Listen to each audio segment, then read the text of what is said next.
Welcome to the following presentation of the National Football League from CBS Sports, home of Super Bowl 35.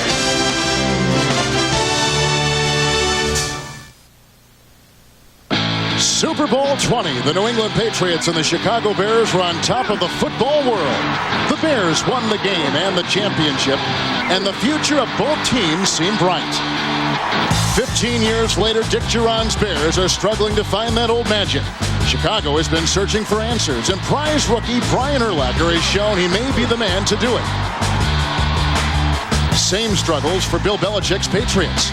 Drew Bledsoe has been beaten and battered, but showed last week that his team still has some fight left in him as they invade Chicago today. And our kickoff is next against the Chicago Bears, next on CBS.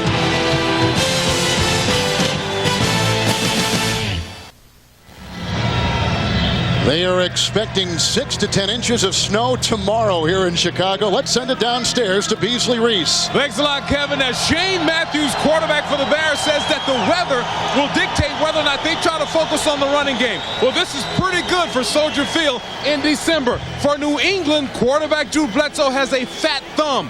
The soreness is not bothering him. It is the swelling that changes the way the ball sits in his hand. He's about to get the ball now. We'll see how it affects him back upstairs. A fat thumb. You were on the field before the game. What'd you think of the turf? You know, it's a little bit soggy right now, so it is going to be a question of what direction Shane Matthews will want to go in. I think both teams need to establish a running game because they've all struggled in that phase. It's Curtis Jackson bringing it upfield. Got a block from Shaw and tumbles to the 28-yard line. A return of 24 yards. So here's Drew Bledsoe, the 120th game played today, and coming off probably... It changes his grip, but he threw the ball very effectively last week. J.R. Redmond will be starting in the backfield today for the New England Patriots from the 27-yard line. It's Bledsoe, who is in the hurry-up offense on Monday night against Kansas City. First down and 10. Three receivers deployed. A block by Robinson Randall. A pitch outside. That's dropped by Curtis Jackson. A guy they just signed off the St. Louis Rams practice squad. Now the New England Patriots, a season-high 30 points last week, their offensive line. In an area they have struggled in all year with protection against Drew Bledsoe. Adrian Clem goes to left guard. Greg Robinson Randall out at right tackle. Redmond starts for Falk with Carter. Glenn and Brown are the wide receivers, and Rutledge is the tight end on second down and 10 from the 27. Redmond with a block from Rutledge and a block by Clem, their rookie, and he nudges the ball past the 30 for a gain of 3. Jim Flanagan on the bottom of the pile.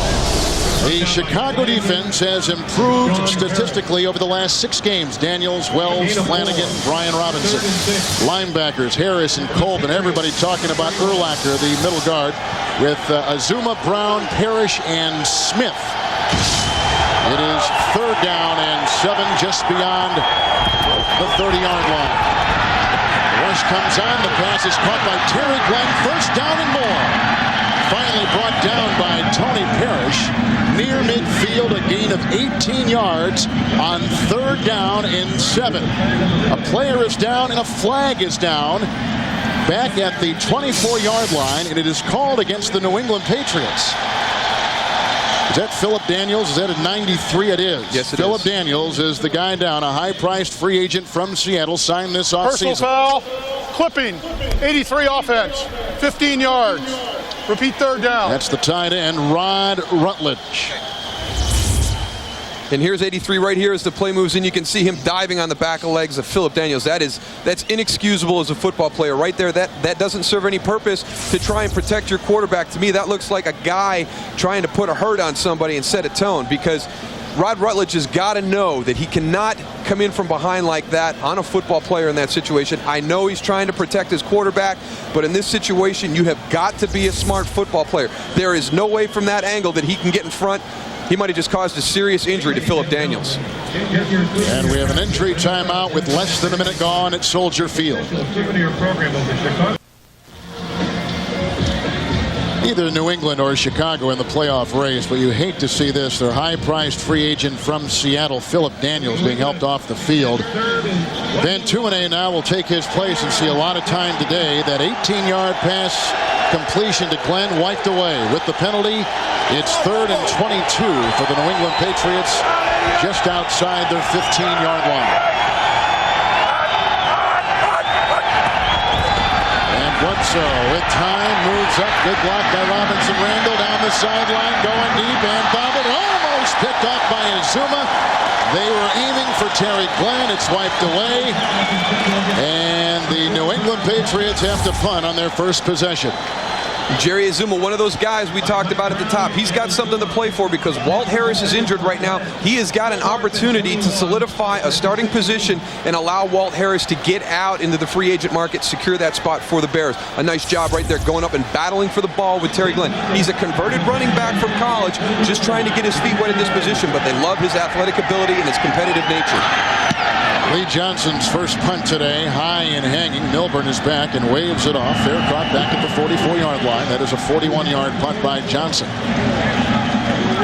And Shane Matthews will be starting at quarterback today. 4 different quarterbacks have thrown passes for the Chicago Bears this season, and Matthews is in there today.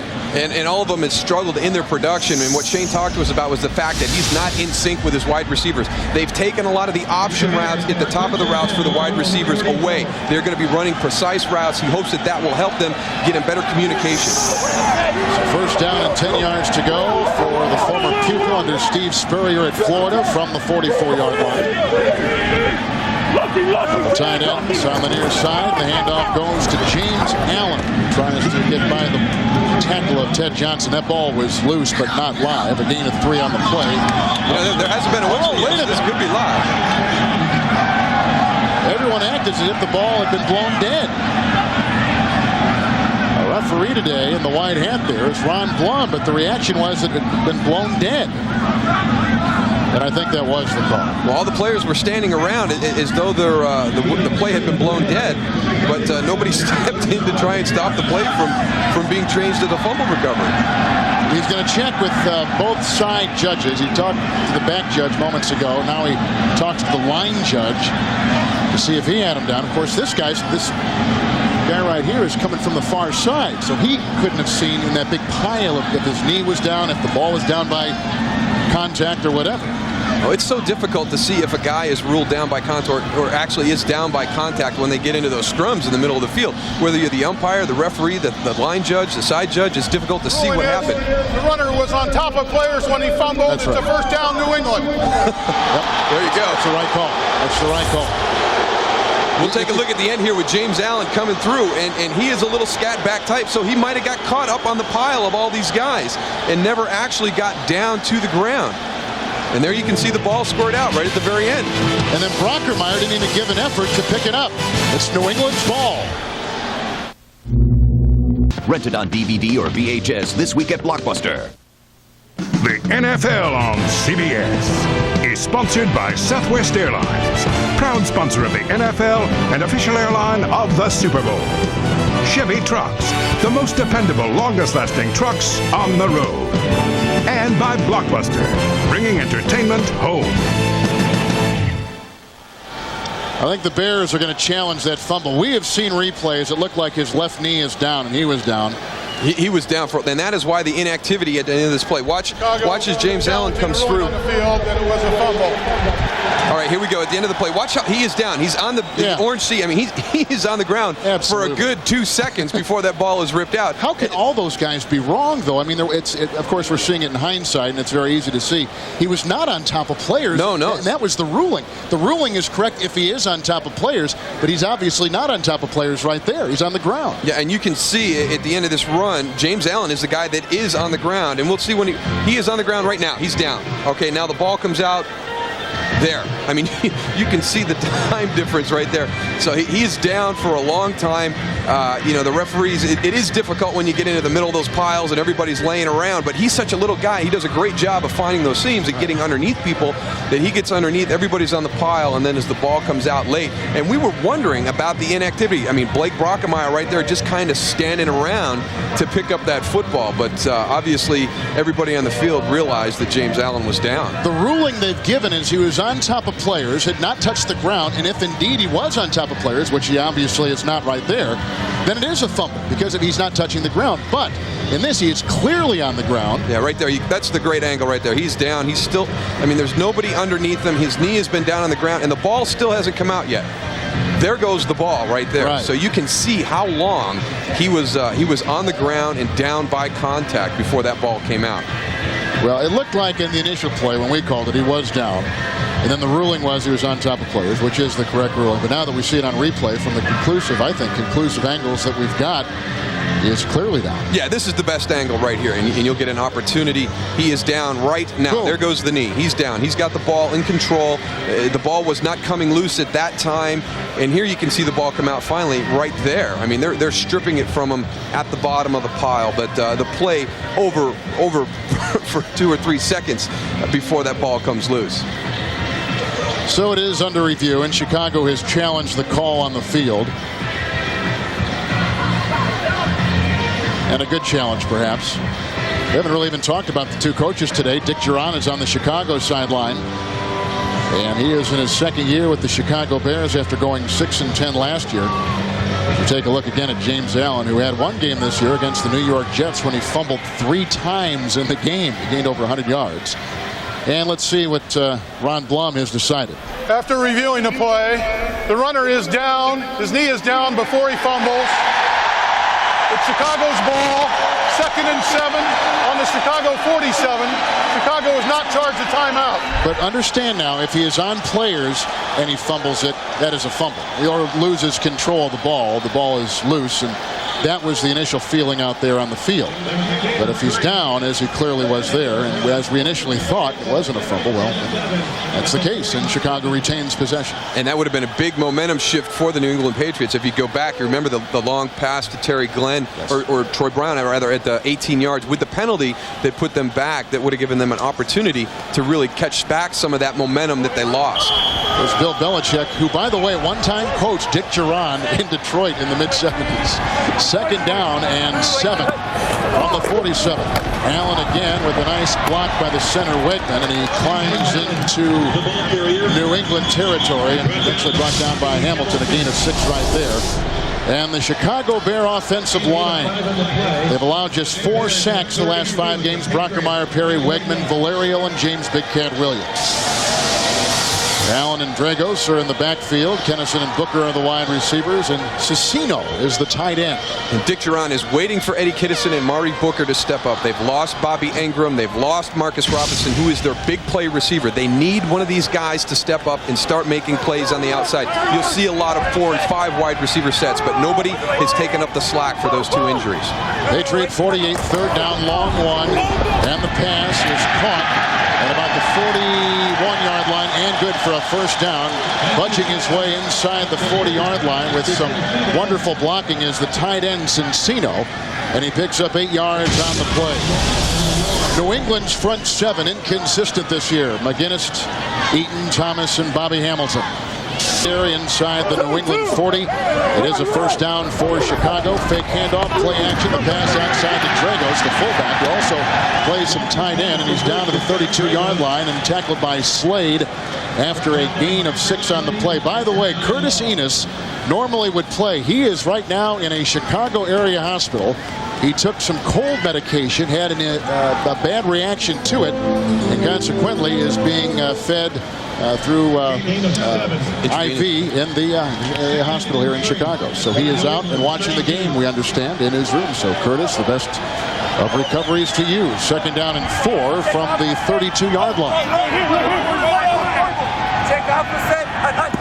Kennison in motion.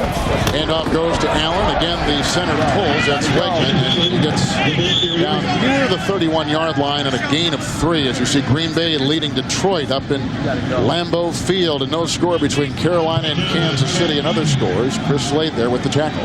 And Ted Johnson talked to us. He said that the offensive line of the Chicago Bears has self-proclaimed themselves one of the most physical units in the NFL. So that's going to be an interesting matchup. Bill Belichick has not been real happy with the play of his front 7. Now they're going against a unit that is very feels very good about themselves at this stage of the season. So that's going to be an interesting matchup through the course of the day. You see the Bears on 3rd down this year, 3rd and a short one, and trying to chisel his way through. And he got the first down. James Allen to the 29-yard line.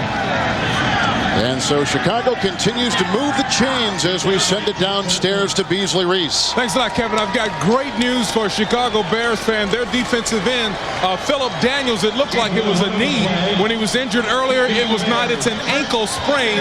Severe, though, and he's being x-rayed right now back upstairs. That's a lot different. Yes, much different. Hopefully that will remain an ankle sprain. The great news is, though, the knee is not involved. 7th play of the drive from the Patriot 29. First down and 10. Matthews hands off. Again it goes to Allen. Nailed and taken for just a gain of 2. Henry Thomas on the defensive line for New England comes down and whacks him at the 27. 2nd down and 8 coming up. And they don't have a lot of big-name players in their front seven. They've got Willie McGinnis and Ted Johnson, but Henry Thomas, Greg Spires, Garrett Johnson, Bobby Hamilton, a lot of people that Belichick has brought in because they play this style of defense well to help out each other. Henry Thomas getting an opportunity to play today with the injury to Brandon Jennings, and he's been a great leader for them all season. 2nd down and 8 from the 27-yard line. And a quick throw by Matthews, caught by Kennison. And he's inside the 15-yard line. Finally nailed by Ty Law. It's a gain of 13 on the play, and there is a new guy calling plays today for the Chicago Bears. Yeah, they had a switch at offensive coordinator. Gary Crowton has gone to BYU to take over that job. So we actually have a new coordinator there with John Shoup calling the plays, and it's going to be interesting to see what happens because they've defended against Chicago in 2 different ways. John Shoup said he wants to establish the running game. We'll see how this transpires during the early part of this football game. Former college quarterback from the 14-yard line. 1st and 10. Nice block by Cicino, but there's no room there for Allen. Coming through, Bobby Hamilton, the ex-New York Jet, and one of the key free agent acquisitions by Belichick during the offseason. He has been an overachiever. He was brought in by Belichick to help the younger guys understand his defensive philosophy and his defensive approach. But what they have gotten from him from a production standpoint has been a great surprise to Coach Bill Belichick and the New England Patriot defense. Not only has he helped the guys understand the philosophy, but he's also putting up some really good numbers this year. Chicago Bears in the midst of a 10-play drive. 2nd down 11 outside the 15 of New England. Rookie tight end alignment in motion. Handoff goes to Allen, picking and poking his way, and then tackled by Bruschi at about the 11-yard line. And a gain of 5 on the play for Allen, who came into today just 80 yards shy of 1,000. And that's going to be a big feat for him today because it's been since 1997 that they've had a 1,000-yard rusher here in Chicago, and that man happens to be standing on the opposite sideline in Raymond Harris for the New England Patriots. But I like to see Chicago get into the 1-back set, bring in the 2 tight ends or the 3 wide receivers, spread that field a little bit, and let James Allen pick his lane. I don't like when they get into the traditional 2-back sets. Scott Dragos is in there new for courtesiness. I think they're better when they open it up a little bit. From the 11, 3rd down and 7. Shotgun snap by Redmond. Pass to the side. It's caught and grabbed at about the 7-yard line by Eddie Kennison. They got this guy in a trade with New Orleans before the season began. And they're shy of a 1st down still by a couple of yards. So 3rd down. Second, 4th down now. They're going to try for 3. And an interesting play call right here. Eddie Kennison getting into the flat, but on 3rd and 7, if you're going to throw that flat route, you've got to throw it quick. Shane Matthews has got to come out and deliver the ball to Eddie Kennison so he can turn and get upfield and have an opportunity to make a 1st down. He can't come to him late and force him to the sideline because, as you see, it forces the field goal attempt. And Paul Ettinger will try a 24-yard field goal. He has now hit 14 of his last 15 field goals for the Chicago Bears. So we had a play and a fumble overturned on the challenge by Gerard. It ends up in a 3-0 Chicago lead.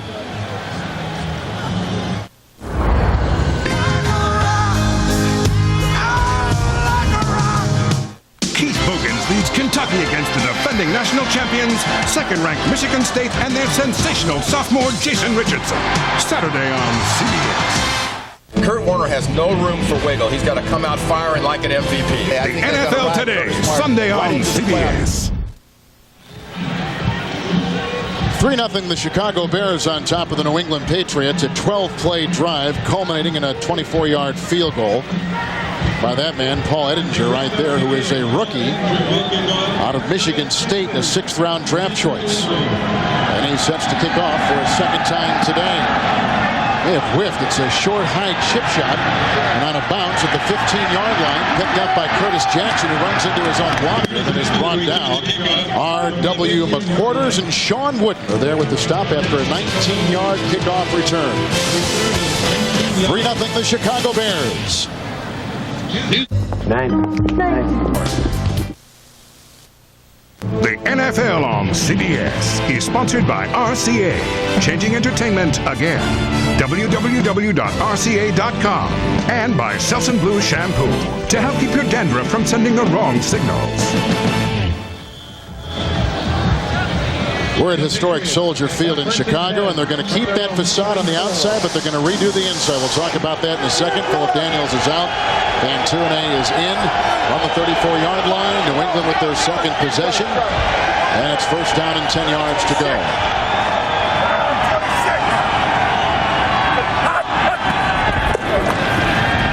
And back to pass, Bledsoe. Good block by Robinson Randall. There's a flag being thrown on the play as Van Tuinen came in, and Bledsoe was between the tight ends. He was not outside the pocket. He just threw it away, and that may be a flag against the quarterback of the Patriots on intentional grounding. He's got this little jump hook pass that he throws when he gets in trouble, and I think that's what he was doing right there. And the ref wasn't buying into that. But I've seen him complete it several times. I have too. It's this crazy little jump hook thing. Patriots are coming off a win, 30-24 over Kansas City on Monday night, on the heels of a disappointing loss Thanksgiving to Detroit. Illegal touch, number 70 offense. He grabbed the ball. I don't know if he caught the ball, but I didn't see there's so many people congregated. I don't know if he caught the ball or not. That was Adrian Clem. You'll watch here as the play breaks down and the pocket starts to collapse. Drew will throw this crazy little jump hook thing that he does, and right here he hits Adrian Clem right on the back. So it's not one of those touches where the offensive lineman just has to react and catch the football. He didn't even know it was coming. It was rolling around on his back. Penalties declined. Second down.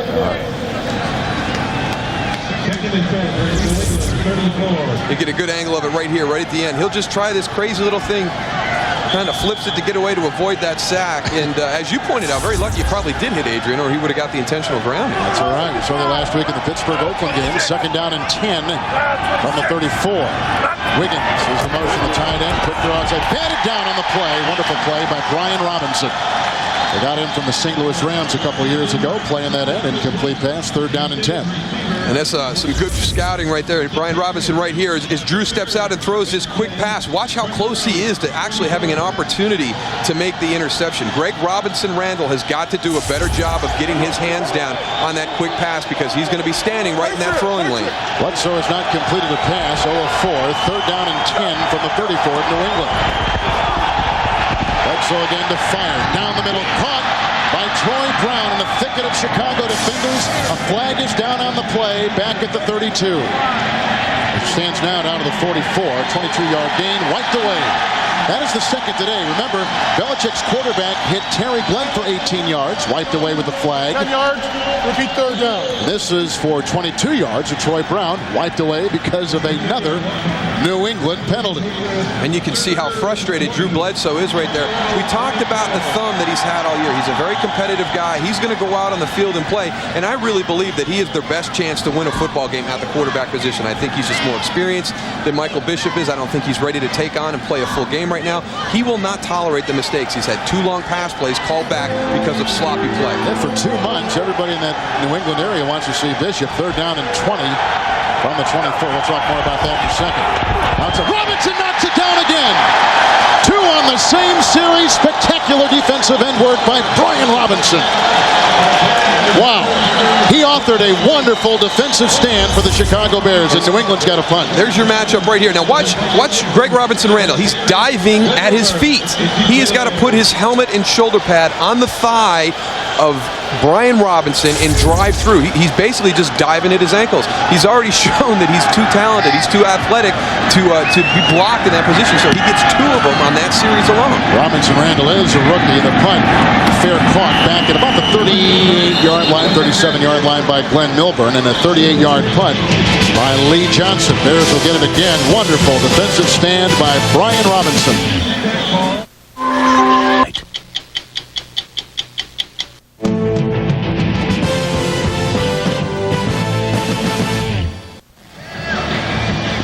Greg Robinson Randall starting today. He is a rookie from Michigan State. And he is making his second career start today, but had a tough time with Brian Robinson of the Chicago Bears moments ago. Yeah, Brian Robinson, the athletic ability, that's one of the things that younger guys have a difficult thing adjusting to when they get to the NFL. You find the athletic ability all the way across the defensive and offensive sides of the ball, not just at skill positions.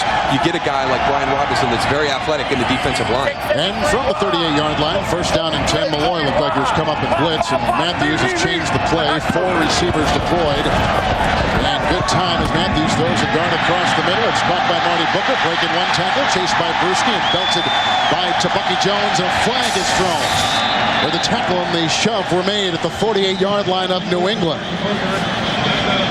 This may be a hold, and it may be on rookie Des White of the Chicago Bears.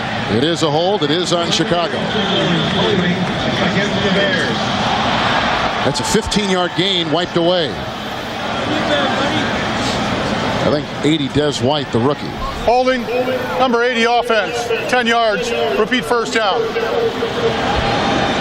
Right now, a little bit of sloppy play on both sides of the offense for Chicago and New England, trying to get some kind of rhythm established. Every time they've gotten a big play on each side of the ball, it has been brought back because of the penalty. So neither offense really able to establish any type of rhythm at this point in the football game. So remember now, it's from the spot of the foul, so it is 1st and 5. And from the 43-yard line, Shane Matthews. He's a free agent after this season, expects to play someplace else. Valerio pulling the run by the slippery running back James Allen, and wrapped up on the play by Chad Eaton, and a gain of 2 up to the 46. And Beasley, what do you have for us? Well, I've got a final report on Philip Daniels, the defensive end for the Bears, who was hurt earlier. They have completed the x-rays on his ankle. They are negative, so he's okay, but he will not return. Back to you. All right, that's good because it looked like a knee, and he was down for quite a while. Thank you, Beasley. 2nd down and 2 from the 47-yard line. Tight end Encino is in motion. Lead blocked by Dragos. Handoff goes to Allen and wrapped up nicely. Tebucky Jones was the second guy to nail him. But on the bottom of that pile is Chad Eaton. So he does another nice play. And for a complete breakdown of all playoff scenarios, including updates at the conclusion of each game, click on to NFL at cbs.sportsline.com. Kevin Harlan, Moose Johnston, and Beasley Reese in chilly Chicago. Actually, one of those great days that it looks like you should play NFL football. Kind of gray, a threat of snow. Traditional Chicago Bear team, the old AFL New England Patriots, and they're going to measure to see how close he is, and by more than the length of the football, he's got the first down out near the 48-yard line. Chicago comes into today 3-10. They've lost 3 of their last 4 and 2 straight. New England has won 2 of 3, and coming off arguably one of their best performances of the season. Although they almost let it slip away at the end. They almost fell back into their old habits. To Kansas City. Total yard story right there from the 48-yard line. First down and 10. Encino is in motion. Back to pass Matthews, and throws it back to his running back out of the backfield, James Allen. It'll be 2nd down and 10. He had Henry Thomas all over him. First incompletion today for Shane Matthews. And Henry Thomas, a guy we've already talked about him a little bit. He's a guy that he's a veteran. He's got a lot of savvy, and he's coming from up the middle, get some pressure on Shane Matthews. He has time to deliver the ball, but one thing you want to do with a quarterback that's really trying to find his way and struggle is get a little bit of pressure on him, knock him down a couple times, let him know that you're going to be coming every snap. Looked like McGinnis man grabbed hold of his face mask as well. No call though. 2nd down and 10 from the 48.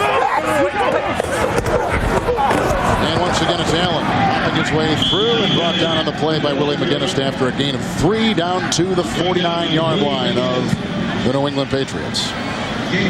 James Allen, one of those guys that has an opportunity today to do some good things for the Chicago Bears. They're trying to decide whether they want him to be their feature back or just play a role here on the Chicago Bears offense. He's got an opportunity, as you pointed out, Kevin, coming off that Jets game where he had good numbers with over 120 yards rushing, but he put the ball on the ground 3 times. So it's important for him to play well today.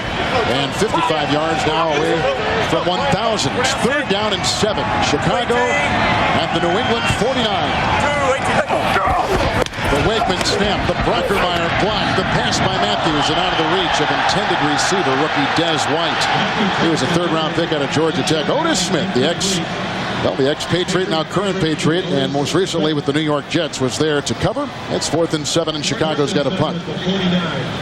In Chicago, still not pressing anybody in the vertical passing game. They had everybody stretched across the field. What you'll hear a lot of people talk about is horizontally stretching a football team, and that's what they did there. They had people around the yard markers for the first down across the football field, but they didn't have anybody with any depth. They really haven't shown the ability to get the ball deep yet this season. Aguiar with the punt. Back is Troy Brown, the number 3 punt returner in the NFL, and he is going to make the fair catch back at the 17-yard line. Good hang time by Aguiar, a 31-yard punt. And back at the 17-yard line will be the New England Patriots. And 60 years ago, December 8th, 1940, the 1940 NFL Championship game. And the Chicago Bears played the Washington Redskins at Washington's Griffith Stadium and beat them 73-0. And what is interesting about this is about 3 or 4 weeks prior to this game, they played in Chicago, and the Redskins beat the Chicago Bears, so they came back. 10 Chicago players scored 11 total touchdowns in that game. Speaking of number 11, there he's under center. Damian Woody, and it's 1st down and 10 from the 17. The handoff goes to J.R. Redmond, missing last week with some bad ribs, gaining 3 yards as he takes it up the middle, and Jim Flanagan drills him. That sends it off to 5th Avenue, and Jim Nance in our NFL Today studio. All right, Kevin, I was looking for the coach, number 89. Mike Ditka on that highlight a moment ago. But here's one from Tennessee, Eddie George. 5 yards out, 14-0 at the end of the quarter. Let's go back to you. Win today in Tennessee. Thank you, Jim. Tennessee will be in the playoffs. 2nd down and 7. Bledsoe fires across the middle, and it's caught by Brown, wrapped up by R.W. McQuarters, the ex-San Francisco 49er. It's a gain of 9, and it is a New England 1st down. And their first one today. If you want to slow down the New England Patriots, just take away Terry Glenn and Troy Brown. They really struggled to find that 3rd wide receiver, and the running backs and tight ends have also not been able to get a lot of production. And Bill Belichick talked about not being strong in the middle of the offensive lineup. Shy of the 30, you see the 1st down story, 1st and 10. Robinson Randall trying to hold off Brian Robinson with the pass, broken up by Parrish, and a pass intended for rookie Curtis Jackson. Incomplete pass. 2nd down and 10.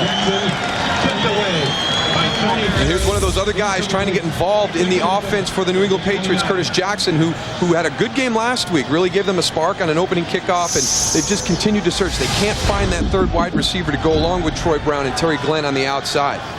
They like Tony Parrish, though, played in Washington. High draft pick and basically a starter since the day he stepped on the practice field. 2nd down and 10 from the 29. Redmond was pushed back into his quarterback with the quick release of Bledsoe. Finds Terry Glenn on the sideline, shy of a 1st down, near the 38-yard line, marked at the 37 of the New England Patriots. Redmond was just rolled over on the play, and Bledsoe with the strike and no huddle here. Now, shades of last week on Monday against Kansas City. Exactly. Where they had all their success last week was in this hurry-up offense that they found last week versus the Chiefs. 3rd short 2 outside their own 38. Empty backfield, Rutledge on the move, Bledsoe rolling out and fires the pass, and it's caught for a 1st down on the side. They get it off to the aforementioned running back Redmond. He picks up 4 yards, and he's up to his 42-yard line. And one of the other things that goes with this hurry-up offense is the fact that Drew Bledsoe really gets a big control of the offense, because he's going to be calling the plays when they get into the hurry-up situation, very similar to 2-minute drills at the end of the half or the end of the game. Why not open the game, and why do it in mid-stride here in the 1st quarter? I think that they felt maybe they could come out and just line up and play they want. And you know, this is kind of hurry up, but boy, it's kind of the same pace right now. They don't have that accelerated pace that they had versus the Chiefs. 42-yard line, 1st down and 10 yards to go. There's Bledsoe scrambling, chased by Urlacher. The pass on the sideline is incomplete. They were looking for Glenn once again. Terry catching a pass moments ago. 67 receptions on the season. Terry Glenn may be the best offensive player for the Patriots. He really is. And both of those guys outside, a lot of people will mention Troy Brown as the MVP, but Terry Glenn is their go-to guy. He's the guy that Drew Bledsoe is going to try and find when he needs a big play to be made. So 2nd down and 7. 42-yard line, 3 seconds remaining in the 1st quarter. Bears on top by 3. Bledsoe again with another pass. Good block by Armstrong. Pass caught by Troy Brown near midfield. Markham near the 49. Whacked on the play, but a gain of 8. And that will take us to the end of the 1st quarter, with Chicago leading New England 3 3-0. Okay, sir, you're all. CBS Friday. Happy holidays, everyone, from Soldier Field in Chicago. Kevin Harlan alongside Daryl Moose Johnson and Beasley Reese. We begin the second quarter with a New England 3rd down and 2 shy of the 50. Chicago has a 24-yard field goal. That's been in today. Some penalties have wiped out some big pass plays for Bledsoe. Bring the blitz. The pass is caught by Troy Brown. Breaks a tackle by Parrish. Breaks a tackle by McMillan. And then whacked out of bounds by Mike Brown, the rookie.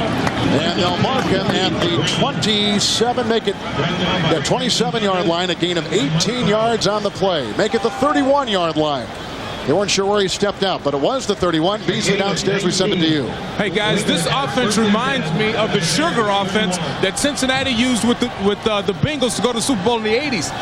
Drew Bledsoe is using about the amount of time that he was using a huddle, but what he's doing is he limits the defensive substitution of the Bears by not huddling up. Back to you. Ninth play right now inside the 32. 1st and 10. Whipped it outside, and it was caught by Curtis Jackson, beating McMillan on the side, a gain of 6. And this kid made waves last week on Monday night and tried to do the same again today. And as Beasley points out, the fact that they're going to control the tempo, but the big thing is keeping the personnel group on the field. Curtis Jackson right there making the catch in front of Todd McMillan, a guy that's going to have to come in because they've got personnel groups that have to match up with their nickel or their dime defense. 2nd down 4 from the 26, blocked by Redmond. Time for Bledsoe to the side. Leaping catch made by Glenn at the 13-yard line, working on Thomas Smith. A Patriot 1st down and a strike of 13 yards by Drew Bledsoe. So 1st and 10 with the no huddle inside the Chicago 13. And as Beasley pointed out, it's not really a true hurry-up offense. It's just it's moving to the line of scrimmage. He's taking his time. He's looking over the defense. It really just prevents the substitutions to match up. 3 receivers at the bottom of your screen. 1st down and 10.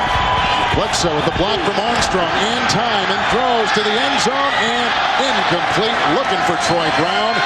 Brown coming off a 12-reception game on Monday against Kansas City. Incomplete pass, and he was covered by Chicago defenders. They had 3 defenders over there. So they put the trips to the bottom of the screen or the left side of your screen, and Drew is buying time trying to find Troy Edwards. And as you pointed out, look at all the Bears coming into the picture right there. And one of the things that Chicago is going to call a timeout as Brown, who caught a touchdown pass last week, has been absolutely scintillating, not only playing receiver for Bledsoe, but also returning kicks. So Chicago takes their first timeout here early in the second. Yes, Thursday.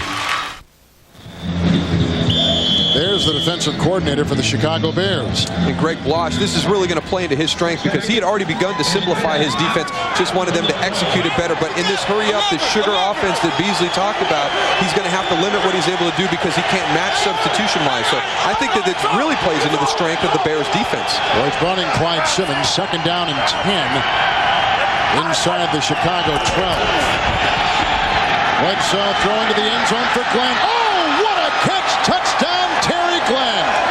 That was a beauty. 12 yards, and New England takes their first lead today.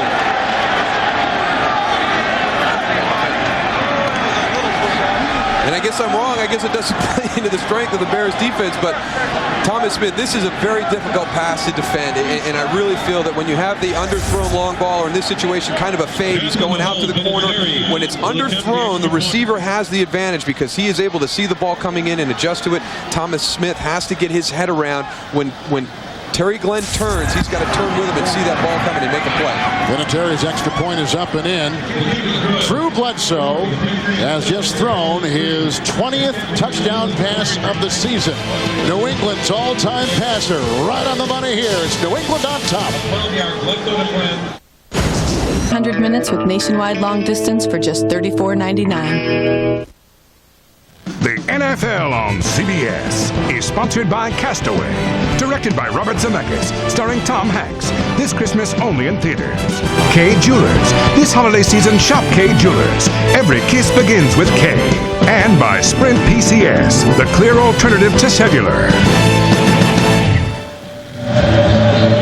Drew Bledsoe of New England began the game 0 of 5 on that drive, 8 of 11. Bad thumb and all. And he hits Terry Glenn Glenn's 5th touchdown reception of the season. And the subsequent Vinatieri kickoff is down the middle. And Milburn will take it from inside the 1-yard line with the flank in front of him. Always drilled and brought down nicely on the play by a new player, Antico Dalton. Picked up this week. And there he goes, making his presence felt on Monday on CBS. It's the holiday favorite you grew up with. Now share all the fun again with your family. Don't miss the CBS Classic, A Charlie Brown Christmas, Monday on CBS. I know 4 little harlots that'll enjoy that. They do every year. One of the classics. It is. One of the other things you look forward to about Christmas time is the fact that you get to see Charlie Brown Christmas. Yeah. Come to a great place like Chicago. Michigan Avenue was, as they say, magnificent last night from the 19-yard line. 1st and 10. Handoff to Allen. Slides inside. Brought down by Bucky Jones and eaten after a gain of 5 and spot him at the 23-yard line. And getting into that 2 tight end set, motioning across with Dustin Lyman, I really feel that this is the best way that the Chicago Bears can attack that New England front in their running game, because I think it allows James Allen to see a little bit more. It allows him to cut back and just get everybody pushing in that same direction. Dick Geron and naming John Shoop as his play caller this week. 31 years of age, the youngest guy in the league doing that. 2nd and 5. And advancing into the defense is Allen once again. You see McGinnis getting off the pile and Ted Johnson there as well after a gain of 3 up to the 27. And good to see Ted Johnson finally healthy again. He's really battled injuries the last couple of years. Everybody knows about the torn biceps, but then again this year, a hamstring that bothered him in training camp and has really been there throughout the season, and finally feeling like he's getting back to 100%. And then probably one of the reasons that the front 7 has not played as well as Bill Belichick would like, because the absence of Ted Johnson. He is their leader, and he's a force against the run in the middle. 3rd down, long one in Chicago, just outside their 27, almost at their 28. The fake to Allen, who offers a block, and here comes Bobby Hamilton, and here comes Garrett Johnson, and he eats the ball. Wise move for Shane Matthews, sliding at the 24. He was going to get nailed. Garrett Johnson with the nice play. Johnson and Bobby Hamilton were right in his sights. And he's got to be a little bit quicker with his decision-making process. James Allen chopping Bobby Hamilton, but that's where the pressure will come from. Right now, put that ball down and go for the 1st down. Take a shot, run to the sideline, dive at the markers, but don't just hook slide on 3rd down and lose a little bit of yards. You got to make that decision to run with the ball before the defense reacts to you moving outside the pocket. Patrick Manley snap, and it goes back to Louis Aguiar. And deep back is Brown, retrieving it with a flag down at the 35. Getting some blocks, and a beauty it was by Antoine Harris. You see the flag, and up near the 43-yard line, 44-yard line goes the returner Brown. A 40-yard punt as it stands now by Aguiar. A 9-yard return by Brown. And Ron Blum is a teaching golf professional. When he's not refereeing in the National Football League, calls another penalty on the New England Patriots. Another hold. As we said before, Belichick has had 2 long pass completions, one of 22 yards, one of 18 yards, wiped out today because of penalties on his offense. And when you're struggling during a season where you find yourself at... Holding 31 of the receiving team. 10 yards, timeout. That is Kato Serwanga, number 31. There's a timeout on the field. A Terry Glenn touchdown reception makes it 7-3. Run the football, play sound offense. The unknown guys now are stepping it up. NFL Today, Sunday on CBS. You were talking about some penalty problems moments ago. Yeah, you find yourself in a position that New England has found themselves in. A lot of time it's not what the opposition does, but what you do to yourself. Raymond Harris is in the game. 1st and 10 from the 34, running outside, and he may have bobbled the ball, but they mark him down. Raymond Harris was one of the final cuts in camp. He was the first free agent signed by Belichick when he went to New England, and when he was let go from New England, he was reeled in by Mike Shanahan at Denver to back up all those great running backs out in Denver, namely Mike Anderson. As a player is down, Tony Parrish for Chicago. And then he was let go by Denver just a few short weeks ago and then brought back to New England. And I can't help but think one of the reasons why was because Kevin Falk kept fumbling the ball, and that was driving Belichick crazy. Yeah, he has found himself in the doghouse. But you look at the smile on his face right there. I don't know if he knows that he's at Soldier Field right now. Tony Parrish is down on the field. That was a big collision that they had. The ball actually came loose a little bit. Tony Parrish coming up and delivering the big hit. But right now, Raymond Harrison, he's all smiles because I'm not sure he knows where he's at exactly right now. Well, Raymond used to play here. He was drafted by Chicago in '94. Harris had 1,000 yards in '97. Went to Green Bay in '98. Like we said, he was the final cut by New England, and you take a look at the NASDAQ.com halftime report coming up. Mike and Craig with Jim Nance scores and highlights the Heisman Trophy winner, Chris Winkie. What a great story he was when he came out of high school at Cretin High School, I think in St. Paul, Minnesota, the #1 high school player in the country. Went and played baseball. Now he's in his late 20s. He decided he wanted to take advantage of that Bobby Bowden scholarship, and he did. And what a great ending. And now they're going to try for the national championship. Tony Parrish is up and moving, and that's good news after that collision with Raymond Harris. After the 7-yard gain, which brings up 2nd down and 3 from the 41. You know, you look at New England, Chicago, you don't know they're these teams this year, but could they be New Orleans or St. Louis or Atlanta? As we've seen the last 3 years, teams come out of no place and thrive. 2nd and 3, and the handoff goes to J.R. Redmond, who is racked by Sean Harris. It's a gain of 2, so 3rd and 1 coming up. Let's check back in New York with Jim Nance. All right, the Titans are in again. McNair's 2nd touchdown pass of the game and the 2nd touchdown of the day for Eddie George. Kevin, you had Chris Winkie beaming here in the studio a moment ago. Let's go back to you. Hey, Jim, you know, coming into today, 8 of the last 10 scores by Tennessee were field goals. Already touchdowns today in that game down at Adelphia Coliseum. Thank you, Jim. 3rd down and 1. How about the 44-yard line? And everybody is moving. There go the flags. Clyde Simmons, a distinctive and pronounced point to the other side. And there's Adrian Clem, who made his first start 5 yards, repeat 3rd down. last week at right tackle. And then when Joe Adrizzi went out with the injury, they move him to left guard, where he makes his first start there. 2nd career start. And there's one of those miscues we're talking about. 3rd and short all of a sudden becomes 3rd and 6. Obviously much more difficult to convert. Some of the things that New England has done throughout the year to get themselves into this position. 3rd and 6 back at the 37. And the swing pass is Clyde Simmons devours J.R. Redmond. Redmond, the rookie from Arizona State, limits him to a gain of 2. Clyde Simmons has played 15 seasons in the NFL. He had kind of a, I wish we could see that, he kind of had a high step up there to the flat. And he looked like he got some punch on that jump, and there he is, one of the great all-time sackers in the history of the NFL. 121 coming into today. Part of that defense that Philadelphia had in the early 90s, that was one of the toughest that I ever had to go up against on a Sunday afternoon. That was the 3rd 3 and out for the New England Patriots. Lee Johnson to punt once again, 38 years of age. He's 16 years out of BYU. And Milburn at the 9. The sideline, trying to work his way into a confluence of New England special teams players. Bells it out of bounds. 12-yard return after the 51-yard Lee Johnson punt. What a timeout. Love you too.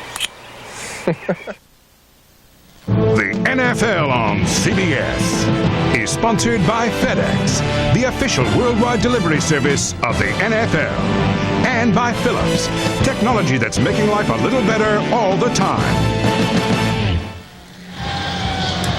Kevin Harlan and Moose Johnston up here where it's warm. Chili Beasley Reese is on the sideline. You like it that way, don't we? Yeah. It's actually a little warm up here under these heaters. We're comfortable, Bees. I don't know about you. There's the time of possession story. Terry Glenn, touchdown reception from Bledsoe, 7-3 New England. Outside the 20, Shane Matthews, 1st down and 10. He sends Lyman, his rookie tight end, in motion and hands off to Allen. He finds a crack, breaks a tackle, and there he goes. Brought down by Otis Smith and Garrett Johnson. And Lawyer Malloy up at about the 34-yard line, gain of 13, and a good-looking run by a guy closing in on 1,000 yards, James Allen. Beasley, what do you have downstairs? Hey, guys, you remember yesterday Shane Matthews was not shy about telling us that he's out of Chicago at the end of this season. So he's basically auditioning for another team. He played at Florida under Steve Sperry, would like to coach under him one day, and he talks about maybe quarterbacking for Tampa Bay. That would be his dream job. Back to you. Yeah, lives in Florida in the offseason. Thank you, Beats. 1st down and 10 from the 34. And again, it's a handoff this time to Barnes. And a loose ball. flag is down at the other end. Marlon Barnes with the carry, only his 13th carry of the season. A flag at the other end of the field and a fumble. So a lot going on in this one play. It's against the Chicago Bears. Illegal motion, 82 offense, penalties decline, first down New England. So as we said, Barnes had the carry and fumble and penalty, and it's back to the New England Patriots. Marlon Barnes, you can see right there, he's got that ball. He's carrying it kind of loose, and as he jumps over the pile, it's coming out. And Chad Eaton, it's not even on the contact. It kind of comes out on its own. And it was interesting, Bill Belichick yesterday talking about Kevin Falk. As a running back, you carry the fortunes of the football team when you carry the football. In that situation right there, Marlon Barnes, he is the guy. He's the guy that's expected to make the play. And part of the responsibility that comes along with that is taking care of the football, especially in your end of the football field. Redmond is in the backfield from the Chicago 38, New England, first down and 10. And Bledsoe right to work. And the pass caught by Redmond. Broke a tackle on the flat, and then Urlacher came in and drilled him. That's a gain of 13 yards and a first down to the 25-yard line. And Thursday on CBS, join Tiger Woods, Shaquille O'Neal, Kurt Warner, Venus Williams, and more, and find out who will be named the SI Sportsman of the Year. It's a special all-star celebration Thursday right here on CBS. First down for New England after the Chicago fumble at the Bear 25. Redmond again. Nice block by Clem, who pulled from his guard, and Robinson douses him at about the 19-yard line. That's a gain of 6 yards on the play. Redmond missed last week with bad ribs, but he's back there today, and they were welcoming his return. And they've really struggled in the running game this season. And Drew Bledsoe saying that one of the most effective runs throughout the season has been the draws. And when you get into this spread formation, it gives you an opportunity to spread the field, hand the ball inside on the draws. Inside the 19, second down 4. A block by Rutledge. There goes a flag, and a dive as the surging Redmond takes it near the 15-yard line. But the flag is down. We've seen a bushel full of penalties called on the offense of New England, and this just adds to the pile on a disgusted Bill Belichick's offensive team.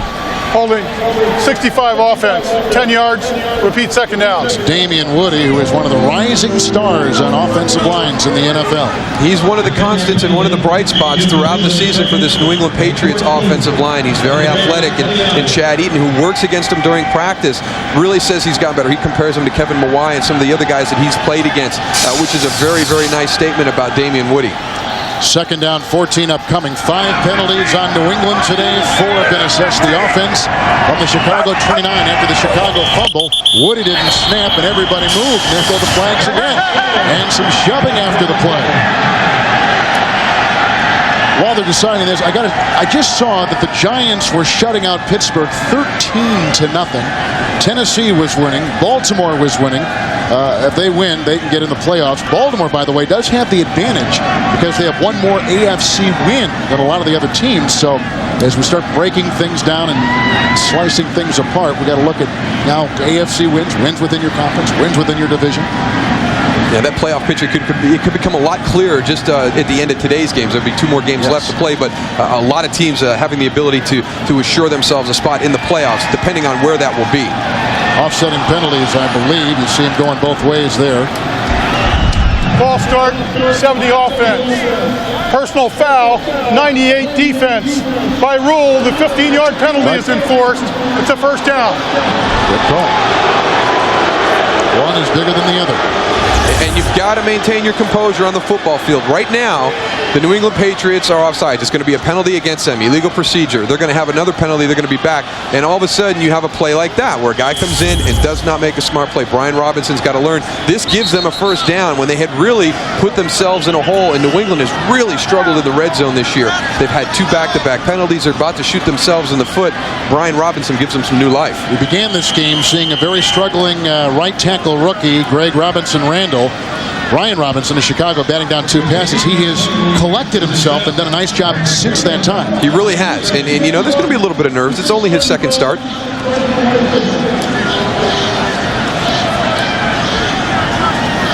A lot of confusion on the field as Simmons is down there. He's trying to get Brian Robinson to calm down, or he's going to get himself another one. All right. You can see him right there. Shut up. Just play the game. I know what I'm talking about. There's Robinson. It is a first down after all that inside the Chicago 15. Fumble by the Bears in their own territory sets up this possession. The fake end around, a good block by Armstrong and Woody, and the pass dropped by rookie running back J.R. Redmond. And that was right in his breadbasket. Incomplete pass. Second down and 10. We're talking about the playoffs. And Miami, Tennessee, and Oakland all at 10-3. Miami will play Tampa Bay today. Tennessee is beating up their opponent. And Oakland will play the Jets later on this evening, and that will be a great game out in Oakland. And nobody really able to assert themselves. For a while, we felt Tennessee was the best team. Then we felt Oakland. They stumbled last week. Right now, I'd watch out for Baltimore. Baltimore's playing some good football right now. They could be the best team in the AFC going into the playoffs. Inside the 15, second down and 10. What's a good time. Robinson Randall with the block in the pass. Caught for a touchdown by Jermaine Wiggins. His second touchdown reception in as many games. Now they wipe it away. Now they wipe it away. And it took about 3 officials to come in there and decide if it was caught or not. And we'll get our own impression on this replay. And a nice throw by Drew Bledsoe because he is covered well. He puts his ball in a spot where only Jermaine Wiggins can catch it. Goes up high as he turns around. Ooh. I don't know. Let me review that last one. Well, there's a new rule in the NFL this year with the ball on the ground enabling you to secure the ball. The ball has to be secured before it can touch the ground. You can see it come out right there. That's a good call by the official. That is not going to be overruled. That is an incomplete pass. I don't think he had control. The ground kind of knocked it loose, but this new rule has brought into play some situations where it's difficult. It really boils down to what the referees see on the field, and I think that this will probably not be overruled. Watch here at the end as he turns around. Watch the ball slip right there. You can see it sliding down into his waist area. So a question of whether Jermaine has possession as he goes to the ground. Ruling on the field that it was an incomplete pass. New England coaches are right next to us. We can see them as they're watching what you're watching right now. And I don't know. Beasley, what'd you think? Hey, guys, I'm standing 12 feet away from where this happened. He dropped it.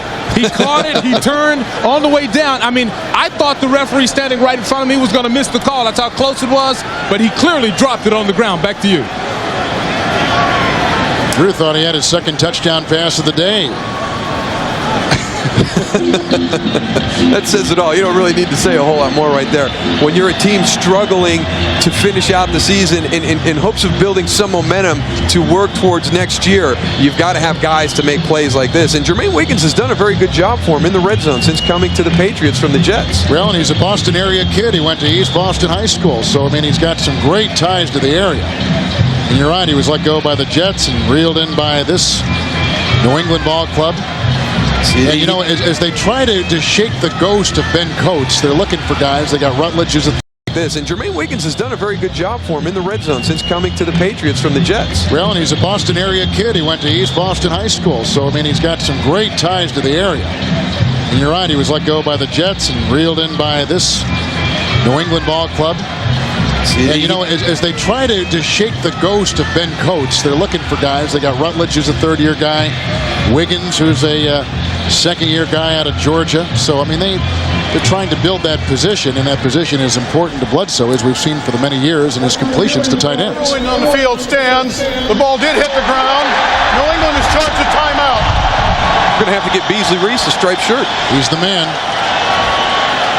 So New England loses a timeout. Now they have 2, and that's why I think Belichick thought it was worth the gamble just to see, because they had 3, and we got a little over 6 minutes to play. Well, New England has 3 drop passes already in this first half. Again, the mistakes that are within their control keep preventing them from making big plays in this football game.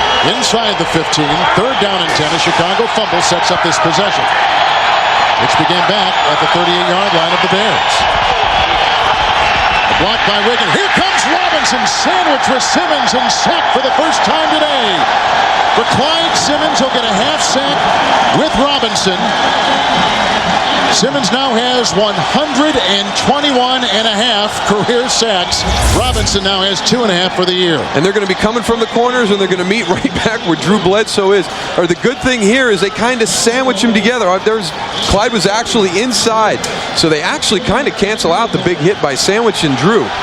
So now it is a 40-yard field goal try for Adam Vinatieri, who kicked a 53-yarder last week against Kansas City, and he is perfect here. So New England cashes in. Maybe not as much as they wanted to, but they do get 3 on the Chicago fumble, and now they lead it 10-3 over the Bears. An all-new episode of Jag, Tuesday on CBS. Clyde Simmons with a half sack right there, and the first sack of any kind he has had since last season. 16 games, the first in 16 games. He's bounced around the league a little bit, most recently with Jacksonville and Cincinnati. And Vinatieri is set to kick off from the 30-yard line. Line drive boot from the 5, Glenn Milburn. Finds a track at the 25 and dives ahead up to the 33-yard line. 28-yard return by Glenn Milburn. Well, if the season ended today, actually before today, this is what would have taken place for Chicago and New England. I think you can see Chicago struggling through a tough season, but finding themselves in the last place among the teams with the 3 losses in draft order, and then New England right behind them at number 8. So, yeah, a lot of people talking about, you don't want to be winning games at this stage of the season because you ruin your draft order, but kind of hard to tell these guys not to play to win. James Allen is back in, 34-yard line, 1st and 10. Great play fake by Matthews, and look at the time he bought with that fake, and the pass is caught at the 40-yard line by Allen, who is then wrapped up on the play and taken down by McGinnis. Willie McGinnis. That's a gain on the play of 7 yards. So it's 2nd down and 3 up to the 41. We talked about that play fake. They only had 2 receivers in the route. They had Marty Booker short, and then they had Eddie Kinnison on the deep post, but he's got to take a shot at that. That's one of those plays where it's an opportunity to get the ball vertically. Yeah, he had a guy running with him, but take a shot. Put some pressure on the field. And the pitch out goes to Allen. Wrapped up and taken down by Ted Johnson, who smelled it out. McGinnis is there, and Bruschi, all the linebackers had a hand in that. A loss of about a yard, maybe a yard and a half on the play. Back inside the 40-yard line, bringing up 3rd down and 4. Ted's missed some games with the hamstring, and that is really a pretty important part of the puzzle if you're playing linebacker and playing in pass coverage like he does. And he has really gotten involved more in the defense. We were kidding around with him yesterday about the fact that he doesn't leave the field a whole bunch as he leaves there, but usually getting some shots in the nickel situation. 3rd and 4, quick strike, and it's caught by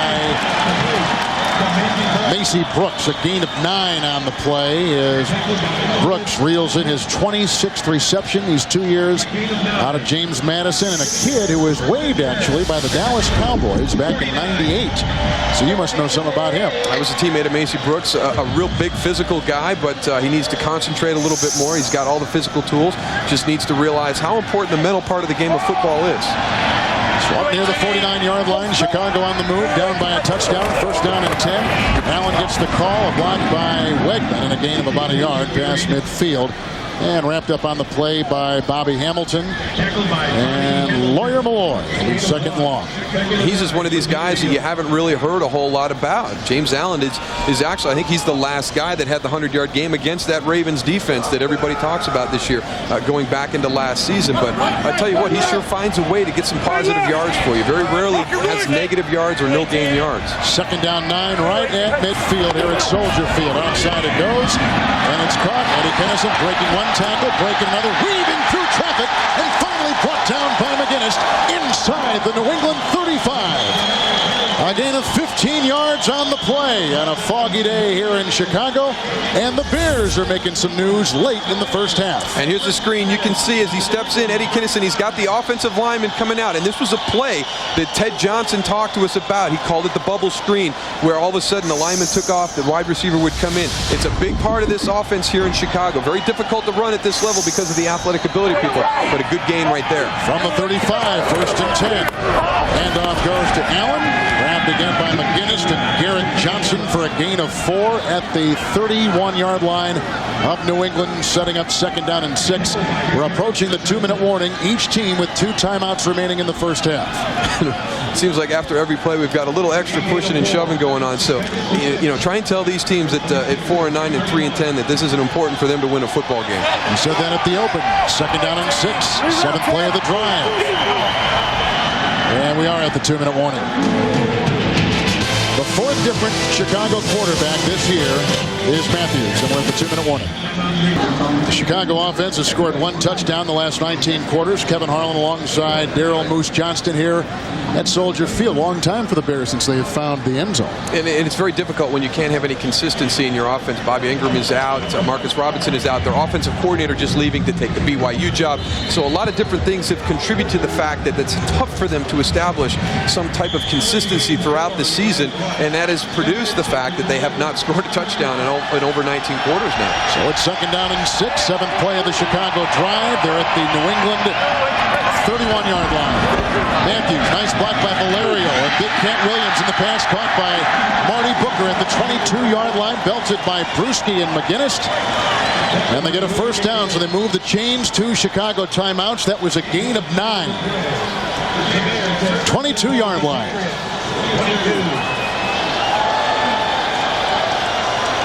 And now an empty backfield, shotgun formation, 5 receivers deployed. New England 22, 1st and 10.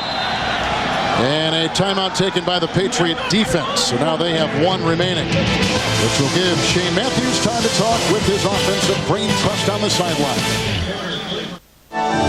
.com. Gear up for sport. Terry Glenn, a touchdown reception from Drew Bledsoe, 10-3. And coming up on the NASDAQ.com halftime report, join Jim, Mike, and Craig. All the scores, all the highlights. Plus, Heisman Trophy winner Chris Weinke coming up on the NASDAQ.com halftime report. With our producer Bob Diokas and our director Mark Grant. And our entire crew, Kevin Harlan, Moose Johnston, Beasley Reese. 1st down and 10 from the New England 22. Patriots just took a timeout. Chicago took over at their own 34 with about 5.5 minutes remaining in the first half. 1st down and 10. Good block by Brunkermeyer. Time. What a catch made by Cincino. The tight end gets up and crawls before Malloy, and Slade jump on it. 20-yard gain. Spectacular play, and this kid wants some noise in Soldier Field, and that's exactly what he's going to get with plays like that. Markham inside the 8-yard line. And he's going to run a little post route, man-to-man coverage against Chris Slade. You'll see the important part. Watch him break across his face here right at the end of the run to give Shane Matthews a throwing angle into that area. Cincino was let go by this team in camp and then brought back in. They've had all kinds of injuries. And now you see Ron Blum. Like they're going to check to see if he was touched while he was down, or if he's going to be allowed to, as he tried to get back up and crawled toward the end zone. He would have been down about the 3-yard line if they marked him there, but one of the officials came in and said that Chris Slade did get a hand on him while he was down, so checking to see where the ball should be spotted. This is not a challenge either. This is all dictated by upstairs inside 2 minutes. Inside the last 2 minutes. We'll see if we can see if Chris does get a hand on him. Right there, as you can see, he breaks across the face, gives Shane that throwing handle. A nice catch right there, and Chris does get a hand on him. On the elbow, you saw that. You know, you came on today, Daryl, and started talking about what this game means. One team, the New England Patriots, come in 4 up and 9 down. Chicago, 3-10 record. And these guys, they're performing. Literally every move you make in the NFL during games is seen by everybody league-wide. It really is. You know, everybody's going to watch your film. Reviewing the play, the runner is touchdown at the 8-yard line. The spot is correct. First down. So there's a lot going on the football field right now, and then you made the point also about the fact what New Orleans and Philadelphia have done this year. If they can establish some positive momentum going into the offseason, getting into their offseason workouts, you know, building through free agency, building through the draft, it's a much better situation than to finish the year really struggling and really not knowing what direction your team is going to go in. So there's a lot to play for, and you hear a lot of people talk about pride and different things, but there's going to be things that motivate individuals differently. But there's tremendous amount to play for, even though you're out of playoff contention. 1st and goal, Chicago inside the 8. Matthews on this drive has gone 5 of 5. Handoff to Allen. And he is hit and brought down beautifully by Lawyer Milloy. If there is a heart and if there is a soul with this defense, it is in number 36, Lawyer Milloy, a two-time Pro Bowler. He is the heart and soul of this defense, an excellent player. He gets down in the mix a lot of times, plays that strong safety position, a very physical football player. And I really feel that, with Ted Johnson back in and Lawyer Milloy, that this defense becomes what Bill Belichick expected it to be this year. Chicago has 2 timeouts, loss of 1, second down goal at the 9. Matthews, great time, fires a pass, bobbled, reeled in, caught, touchdown, Eddie Kennison. That was a beauty, 9-yard touchdown reception. And Chicago is 1 point from tying Belichick's Patriots.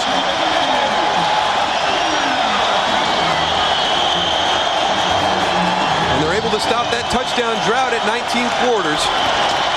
Got to be very satisfying. They have really struggled. There's been a lot of things that have gone against them throughout the course of this season. They've been challenged in a lot of different ways, but very impressive for them to come back, score in a hurry-up situation to go in at halftime tied. I love the style of this kicker. Yeah, Edinger, the rookie, and he pops it in. We're tied at 10. Eddie Kennison with the touchdown reception, just his second as a Chicago Bear, with Bobby Ingram out, Marcus Robinson out. Kennison now becomes kind of the old man among the receivers, and he was using every ounce of his experience on this play. And watch at the end, he almost lets this one get away from him. It almost slips out. Nice job on the double catch. A lot of times in the NFL, you don't get 2 chances to catch the football. And Lawyer Milloy is coming in. He's a step late, or he's going to be able to put a hit on you right there and prevent you from getting that. One of the things that people will talk about is making that catch the first time. You see Eddie right there, does a little whip route, posts up Antonio Langham, and very fortunate to get a second shot at that football. So is it Langham's guy or Malloy's guy? I think that was Antonio Langham's. You saw him kind of run like he was going to turn out, and then he sat back down as he came in.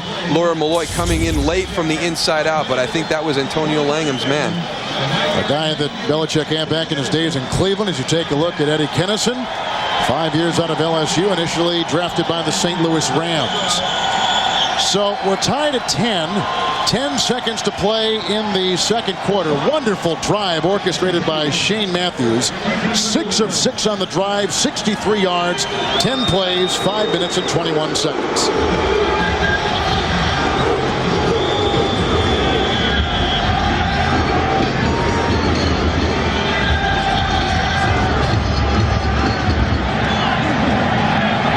And the kickoff now by Edinger. Retrieved at the 20-yard line by Troy Brown. There's a block by Chico Dalton. Tackle made by Frankie Smith. And marked at the 30-yard line. So some impressions on this first half. We've only got 5 seconds left in it. Well, I think the big thing is that they're going to have to make some adjustments defensively. The New England Patriots are, they played with a lot of pressure last week, and that was successful against Kansas City. You've got an offense that's struggling. I think they're giving Shane Matthews too much time to sit back in the pocket. They've kind of gotten away from that sugar huddle that we talked about with Beasley. I think instead of doing it without huddling and coming up, I think they should pick up the tempo in that. Last week versus Kansas City, they moved in and out a little bit quicker. I think that works better for them as opposed to just trying to prevent substitutions. So Drew Bledsoe will come out. Patriots have 1 timeout. They've got 5 seconds on the clock. And Chicago has put some guys way back here just in case. Now they move up, and that's because New England is going to go to an 8. So Bledsoe throws a touchdown pass of 12 yards to Terry Glenn. Shane Matthews matches him with a touchdown pass to Eddie Kennison. And the Chicago Bears and the New England Patriots are tied at 10 going to halftime. Matthews is playing for a job next year. He says, I don't know if I'll be a starter in the NFL, but I think there's a pretty good chance I could be a solid number 2 guy someplace and help a team. And let's send it downstairs to Beasley Reese. Thank you. I'm with Coach Duran. Coach, great football game. What's the number 1 point or adjustment that you'll make here at the half? Well, Bees, we got to keep running the ball, and we're going to have a few negative plays. We can't fumble it like we did the first half that time. We have to stay patient with it and then play action pass them. And on defense, we got to get help from our offense by keeping them off off the field because I think they're very talented there. All right, Coach, thank you very much. Back upstairs. Dick Duran is from the state of Massachusetts. In fact, the Boston Globe named him in this century one of the top 20 prep players in that city, in that area. His dad was a coach, and that's where he says he gets most of his coaching advice and acumen. Here's that touchdown pass again. And some really good momentum. You heard Dick Duran talk about what he needs to do at halftime, and all the onus is going to be on the offense. So some good positive momentum from them to come out to start the second half. Touchdown passes both way. We're tied at 10. That's the end of the first half. Coming up next, the NASDAQ.com halftime report after this message and a word from your local CBS station. CBS Sports presentation of the NASDAQ.com halftime report is sponsored by NASDAQ.com, the information source for the serious investor. We welcome you to our Fifth Avenue home. The holiday spirit certainly in the air. Jim Nantz with you on the NASDAQ.com halftime report. The rematch here of Super Bowl 20. Mike Ditka and Craig James participated in that game. And thoughts on the first half here? Well, it's just a slugfest, really, Jim. I mean, both teams are just hitting each other pretty good. The one good thing in there, James Allen is on his way to 1,000 yards. Hopefully he can get it. He's about 20 yards away right now. Jim, I don't think we participated in that game. You did have a 1,300-yard season, Pro Bowl season, but only 1 yard. And one fumble. Ditka went after you that game. Okay. Meanie. Let's go around the league. Get everybody updated. Tennessee with a big day by Steve McNair. And Eddie George McNair was questionable right up to game time. He got the start there, Mike. Well, I thought he should have started, but he did a pretty good job here. He underthrows the ball, Jim. Yancey Thigpen makes a great play on the ball and goes in. And really, Yancey Thigpen has kind of been unheard of this year. How about Eddie George? Eddie George is the man. He's the real deal. I mean, this guy, he loves to play the game of football. You got to love him. There he runs it in from 5 yards, then they come right back on a little naked play, and they hit him for a touchdown here. Makes a great catch. This guy's a real athlete. And he's over 1,200 yards rushing on the season. 5th straight season, joining only Eric Dickerson as 2 players to do that in their first 5 seasons in the league. Ravens, and hey, look who's on the sidelines today in Baltimore, Craig. Johnny Unitas. Hey, Ryan Leaf's got problems in the pocket, outside the pocket, anywhere you go. Stripped there of the ball. Cornell Brown, Larry Webster picked it up. Trent Dilfer's team trying to take advantage of a real tight run-stopping San Diego defense. Kadri Ismail in the back of the end zone. Nice job of focusing, concentrating on the ball. Dilfer at times has looked good. At other times, he's given it back to that San Diego defense, who's played very well today. Leaf turning it over 3 times. That touchdown was reviewed and confirmed as a score. Only 1 touchdown in the Giants game against the Steelers. Right here, Tiki Barber. And that's going to put him over 100 yards for the game, Jim, and you owe me money. Not yet. Not so fast, my friend. I said 7 carries, 14 yards, according to the information I have in front of me. Giants lead by 10. They're in the playoffs with a win today, if they do win. Eagles, same scenario. If they win, they assure themselves of a playoff berth, leading by only 7. McNabb has thrown 2 touchdowns. Tampa Bay has scored but once as far as the touchdown goes. That was a run back by their defense. Jamie Duncan on an interception return for a score. Lions, only 3 first downs in the first half. Charlie Batch did start today, has managed really nothing on offense at all for the Lions. And the Chiefs are just turning it over. The season's just going straight down the tubes here. 4 turnovers today. And so the Arizona Cardinals also. Second half of the season, nothing there. Jags are on their way, it looks like, to a 4th straight win. Well, last night here in Manhattan, Florida State's 28-year-old quarterback Chris Weinke was announced as the winner of the 2000 Heisman Trophy, and earlier he dropped by our NFL Today studios. Chris, congratulations. A lot of suspense before the announcement. When you heard your name, what did you think? As the show progressed, you could see a few guys getting a little nervous, and for about 10 seconds before the announcement was made, I could feel myself knocking knees with Josh, and I looked over and said, "Are you nervous?" He said, "Yeah, I'm nervous." I said, "I'm nervous too." You're both knocking knees back and forth. And then the announcement was made, and what did you think? It was almost a state of shock, really. And thank God that I had some stuff written down on a piece of paper for that acceptance speech, because I've never had that feeling before. I feel like I've played in some big-time games, played in some championship games, but no feeling has ever overcome me the way it did when my name was announced. Well, it's an emotional thing, and it's something you carry with you the rest of your life. This has already got your name on it, and you look at that. What does it mean to you? I'm now part of a family, one of the most famous families in college football, and in a fraternity that I didn't think I'd ever be a part of. It's really maybe the most recognized individual award in all of sport. But the age issue was always there. Did that bother you at all? Obviously, an award of this magnitude is going to cause some controversy. Someone had to start that, and I was hoping that a number of people wouldn't get on that bandwagon and decide to make some of the decisions that some individuals made in terms of not even putting me on the ballot. What I said was I made my statement on Saturdays, stack my numbers up against everybody else's, and then make a decision. But let's throw the age factor out, and it obviously was fair. Well, you were knocking knees with Josh Heupel yesterday, and your teams will be knocking heads in the Orange Bowl for the national championship. And what will that mean to you for the second straight year? It's a national championship game. It's going to be a battle. It's going to be a dogfight. But that's what it's supposed to be. And I hopefully will get a chance to go out on top. Well, again, congratulations. Thank you. Heisman Trophy winner. Can't believe it. Sounds pretty good, doesn't it? It sure does. Good luck in the Orange Bowl. Thank you. You could certainly hear the emotion in his voice. Congratulations to Chris. Coming your way, by the way, Thursday, prime time on CBS, Sports Illustrated, Sportsman of the Year 2000. Who will it be? Kurt Warner, Venus Williams, Tiger perhaps, or Shaq? The stars will be here in New York, and you can find out Thursday night, 10 p.m. right here on CBS. Thanks for joining us on the NASDAQ.com halftime report. Back to Chicago in just a moment. CBS Sports presentation of the NASDAQ.com halftime report is sponsored by NASDAQ.com, the information source for the serious investor. Both quarterbacks are throwing a touchdown pass. We're tied at 10, the New England Patriots and the Chicago Bears here at Soldier Field. Kevin Harlan alongside Daryl Moose Johnston. Both quarterbacks, as we said, have played okay today. Some penalties on the Patriots. Yeah, just okay. I mean, nobody's really separated themselves to really take charge of this football game right now. Shane Matthews did some good stuff to get some positive momentum, but as you can see here, the one big thing, the time of possession by the Chicago Bears, and some of that can contribute or contributed by that sugar huddle that the Patriots were playing for the majority of the first half. So Vinatieri will kick off for our second half to get underway. And the Bears have a couple deep back inside the 10, including Glenn Milburn. And our second half is here. Milburn will take it inside the 2-yard line.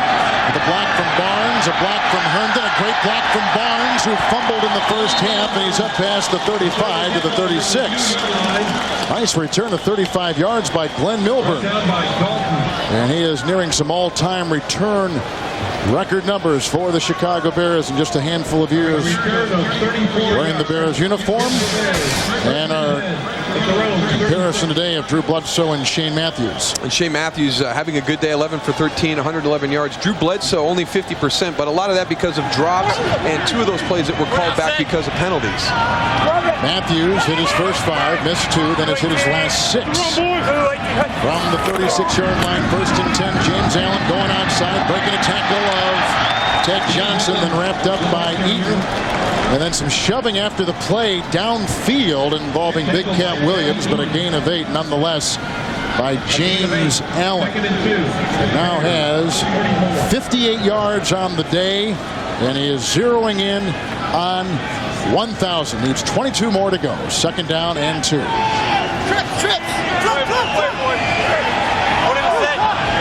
From the 44.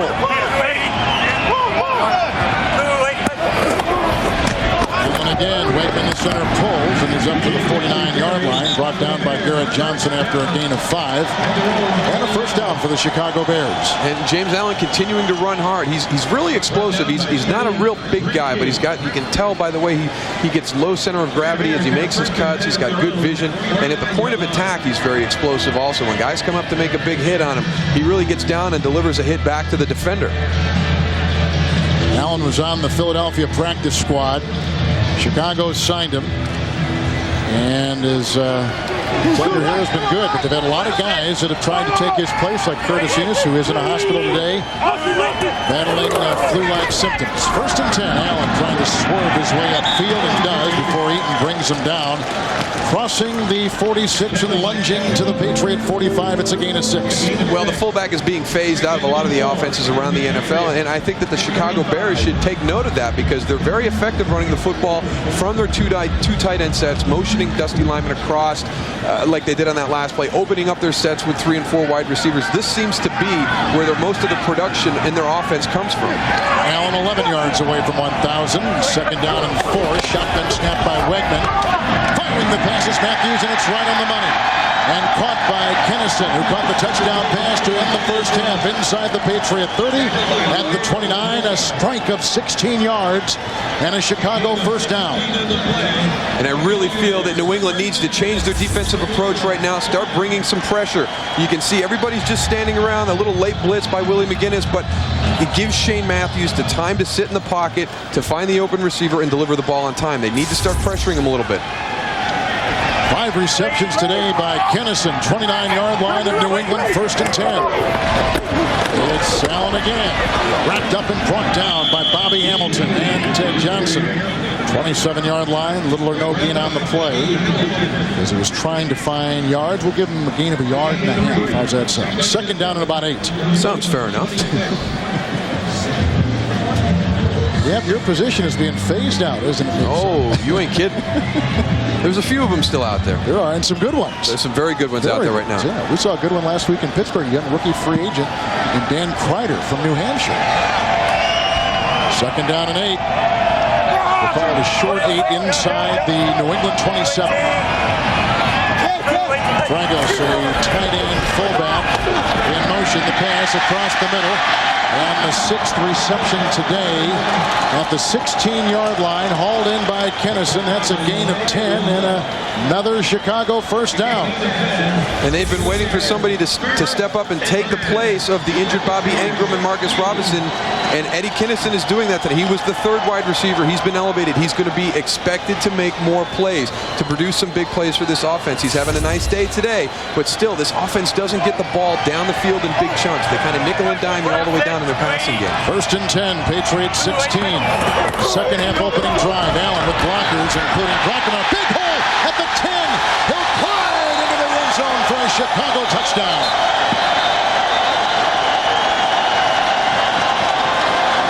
Blake Brockermeyer, the left tackle, one of many. And on that touchdown run of 16 yards, Allen goes over 1,000 yards for the season.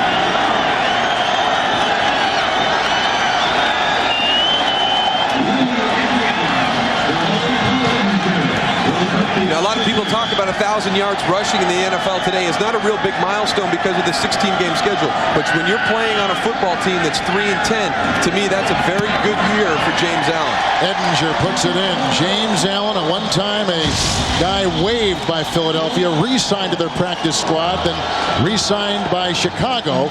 Got a block from Brockermeyer on Lawyer Malloy, which opened the door, and Chicago's got the lead.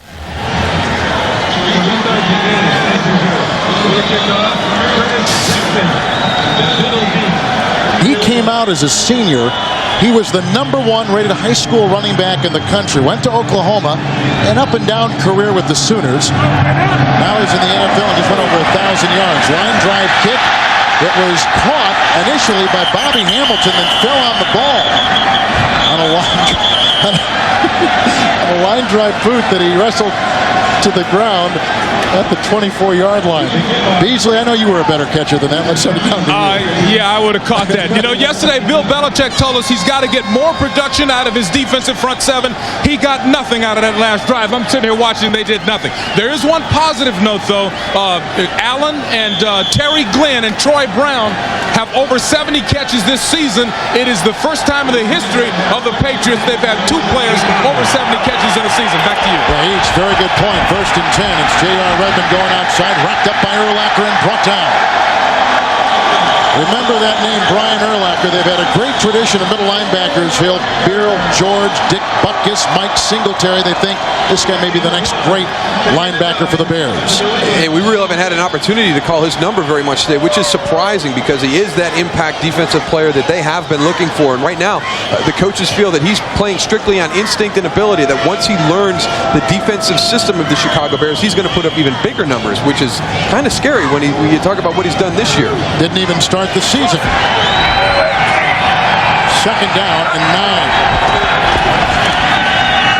Pass outside. It's bobbled and almost intercepted on the play by R.W. McQuarters. It was intended for Troy Brown. Incomplete pass. It'll be third down as we send it off to Jim Nance at our studios in New York. Wow, that looked like it was going to be 6 the other way there, Kevin. Meanwhile, Baltimore has a little breathing room. Rookie Jamal Lewis up and over from a yard out. 17-3 Ravens. Let's go back to Kevin and Darryl. Thank you, Jim. Jamal already over 1,000 yards rushing on the season. Over 1,000 yards rushing the last 11 games. He's been dynamite. Third down and 9. Bledsoe. Here comes the rush. Grabbed and brought down by Roosevelt Colvin. The second Chicago sack back at the 12. Colvin with his second sack this season. The former defensive lineman, one of the great players coming out of the Big Ten at Purdue. And he is one of those guys. He's at the top of the screen right here. He's going to get pressure. A linebacker going down into a three-point stance. He's going against the tight end. He beats Rutledge right to the inside. Not a real great effort right there. You got to get in front of that guy and give him a little bit more than that, Rod. Lee Johnson will punt again. Milburn is back, and he'll return this one from the 45-yard line. He gets a block from Wooden. He's down the sideline. He got a block from McElroy. A flag is down. Dancing his way in. Tony Carter, the ex-Chicago Bear, number 30, makes the stop. And as it stands right now at about the 30-yard line of the Patriots, a 25-yard return. A 39-yard punt by Lee Johnson. And Ron Blum and his crew have detected something on the field. But kind of a busy day, actually, haven't they? They really have. They're gonna have some sore shoulders today from throwing those flags.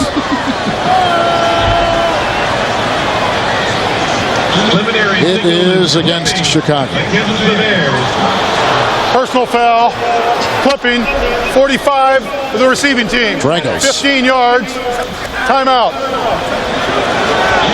Timeout. Chicago leads on a touchdown run by James Allen of 16 yards. After the sack moments ago by Colvin. Bears on top. Happy holidays, everyone, from CBS and Soldier Field in Chicago. Kevin Harlan, Moose Johnston, Beasley Reese with the Bears on top on a touchdown pass by Matthews, a touchdown run by Allen. Terry Glenn caught a first-half touchdown pass of 12 yards from Bledsoe. New England just punted. 1st and 10, Chicago from their 45. Allen again, dancing outside, wrapped up by McGinnis and brought down. Willie McGinnis with the play. 96 Pro Bowl.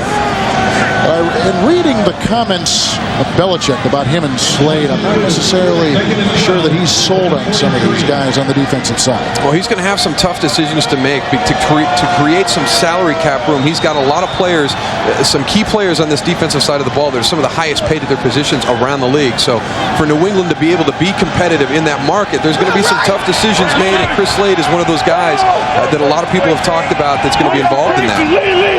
2nd down, 12. Outside the 43, good block. Here comes McGinnis. We just talked about him, and running out of bounds is Matthews, and Lawyer Malloy made sure that he was going to go out of bounds. And a scramble of 2 yards on the play, and it's the holiday favorite you grew up with. Don't miss the CBS classic, A Charlie Brown Christmas, followed by an all-new King of Queens with guest star Lou Ferrigno. The Hulk, right? Yes. Whatever. Incredible. Whatever. Then it's Monday's #1 comedy, Everybody Loves Raymond. Then Becker with Ted Danson. Then Monday's #1 drama, Family Law. All here Monday on CBS. The Incredible Guy. Yeah, the big green guy. Is he the Incredible Hulk? Yeah, Incredible. Oh, that's it. Incredible. 3rd down, out and 1. 3rd down and 10 from the 45. 5 receivers platoon. Quick throw, and it's caught by Dez White. They'll work through traffic and brought down from behind beautifully at the 50-yard line, a gain of 5. Henry Thomas was there, but the guy that made that play to Bucky Jones, former running back in college at Syracuse. I think you used to play at Syracuse. I used to play at Syracuse, and this is that flanker screen again. You get the guy coming out, Glenn Milburn, to make the block. Chris Valerio's out there making a block, and as you pointed out, it looked like it was going to be a nice play. It looked like he might have a seam there, but Bucky Jones wrestled him down from behind. So it's 4th and 5, and Louis Aguiar will punt. Aguiar has been all over the league. The Jets, Kansas City, Green Bay. Troy Brown is deep back for New England. High hanging punt, and fair caught back at the 13-yard line by Brown.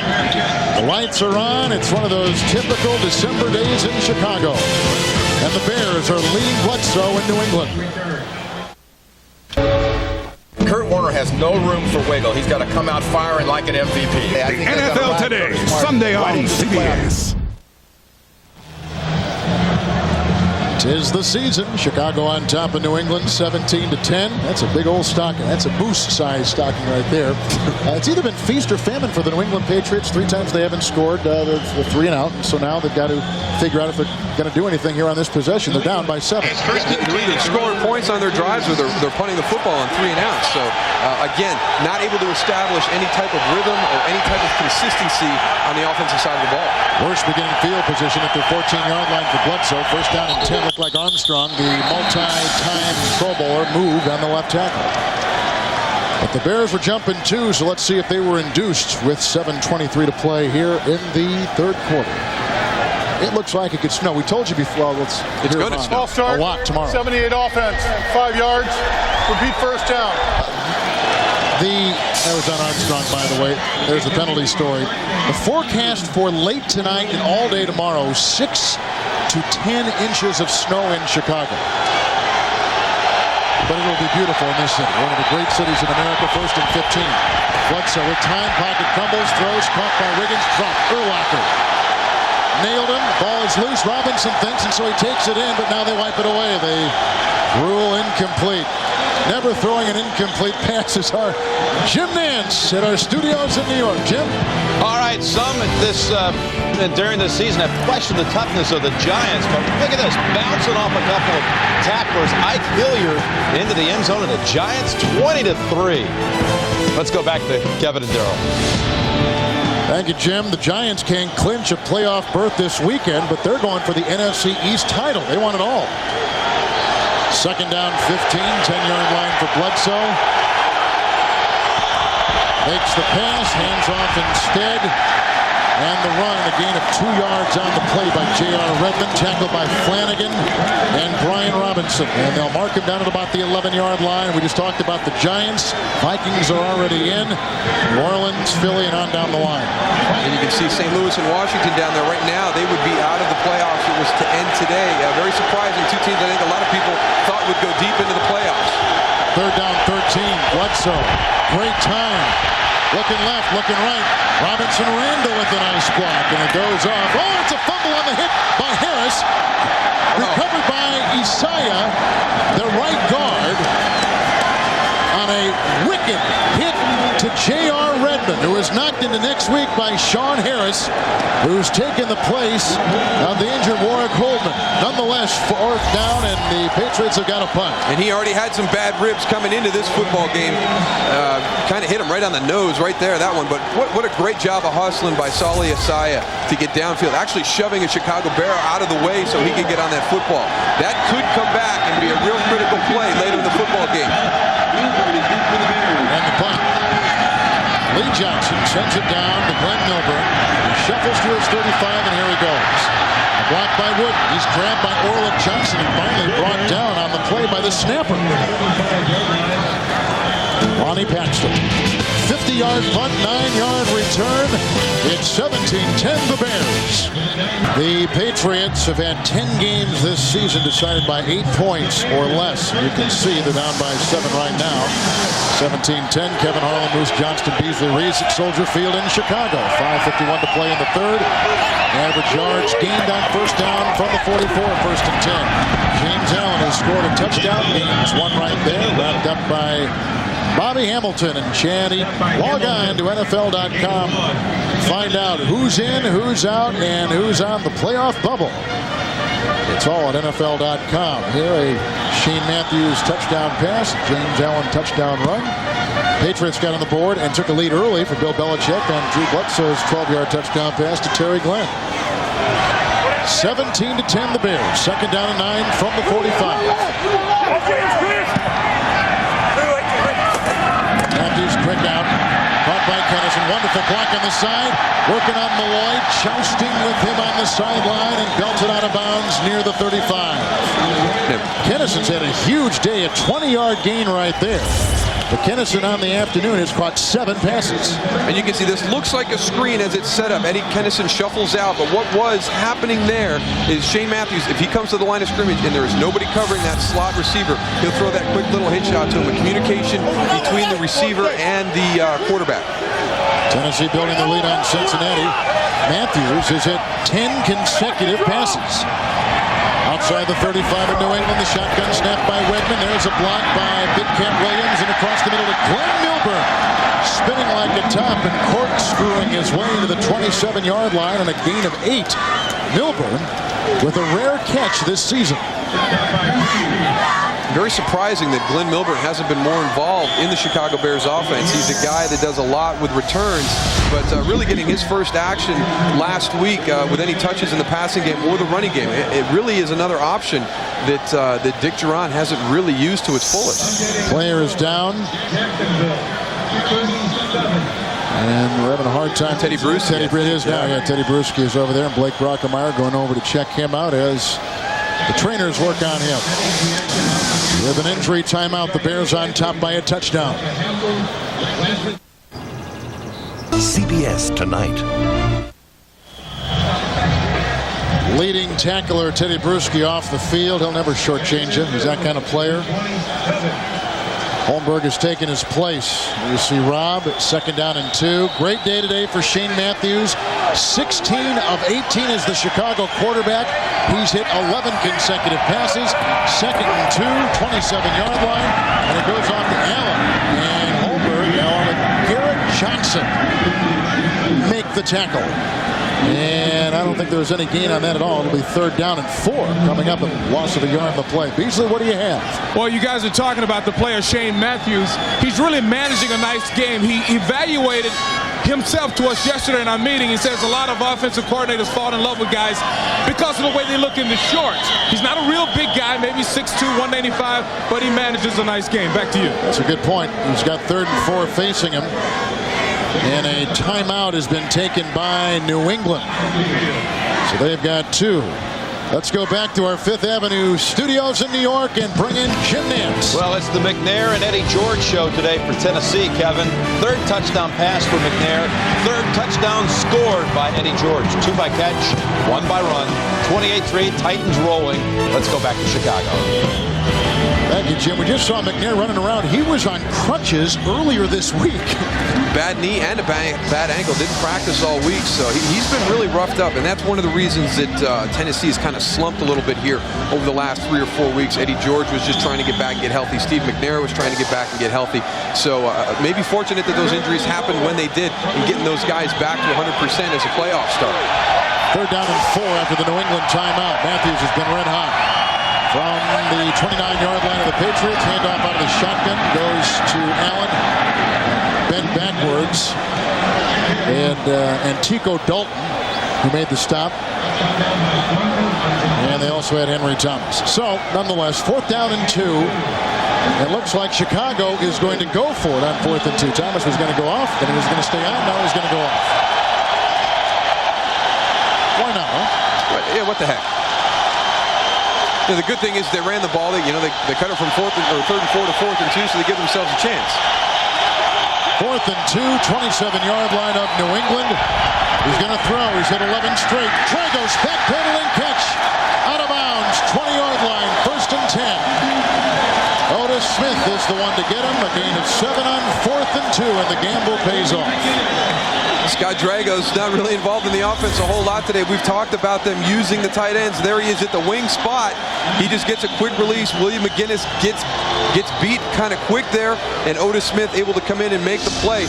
Willie almost got a hand on that, but unable to knock that away. It's only his 2nd catch of the season. We saw Glenn Milburn make a catch earlier on this drive, his 1st catch of the year. 8 different receivers Matthews has hit today. Inside the 20, 1st and 10. Oh, drilled by McGinnis. You felt the hit all the way up here. Wow. He knocked him into next week. Here's Willie McGinnis standing up right here. They're going to pull and try and kick him out as the tight end blocks down. He beats that block, gets upfield in between the pullers, and puts on a huge hit. Man, that's the thing about New England. They were so tough to run against, for the longest time. Surprising to see teams having success running the football against these guys. 8th play, 2nd down, 14. Chicago at the New England 23. Here comes the rush, dumping it up to Allen. James Allen inside the 10, close to a first down. McGinnis and Lawyer Malloy were there on the New England tackles. They're marking down at the New England 9. Boy, they really lost track of James Allen right here. Everybody moving to cover Kasim Cimseno, and all of a sudden James Allen pops up wide open in the middle of the field. They had 3 guys covering Kasim, and James was able to find that opening in the middle of the field and get down and convert that. What has happened to the Patriots in the second half? I have no idea. Beasley touchdown before. Bill Belichick was worried about that front 7, and they have not stepped up the second half. The emotion of this football game has been captured by the Chicago Bears. 9-yard line, 1st and goal, handoff to Allen, and dives hard into the teeth of that New England defense. He's down at about the 5, hit by Malloy and Ted Johnson and others. It'll be 2nd down and goal. But that's one of the big knocks on New England this year. They haven't been able to finish football games. You talked about the fact that 10 of their games, have been decided by 8 points or less, and they've lost, almost all of those football games, and they just haven't been able to finish. We talked to Ted Johnson. They couldn't get off the field on 3rd down. Last week against Kansas City with a big lead late in the game, they start thinking that they're going to lose that football game because of the way they have performed throughout the season. 2nd down goal at the 5. Allen again, a block from Big Cat Williams, changing direction. Eaton devours him. So nothing there. 6-yard line is down, 3rd and goal. Chad Eaton, good against the run as we just saw. He'll be a free agent as well after this season for the Patriots. And he's one of those guys that he's just a workhorse. You're going to get his best effort every day, and he's one of the guys that does all the dirty work inside, keeping those linemen off Ted Johnson. Chicago Bears have gotten an outstanding performance from the quarterback, who is 18 of 20, causing headaches for the New England Patriots. It's 17-10 at the end of 3. We'll return to Soldier Field right after this message and a word from your local CBS station.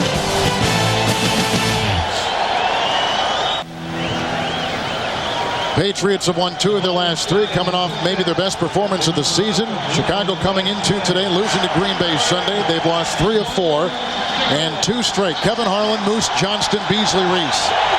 It's 3rd and goal for the Chicago Bears at the New England 6. Shane Matthews has been brilliant this afternoon. Pennison on the move, a fake end around. Here comes the blitz by Tebucky Jones, foiled with a touchdown pass to James Allen. His 2nd touchdown of the day.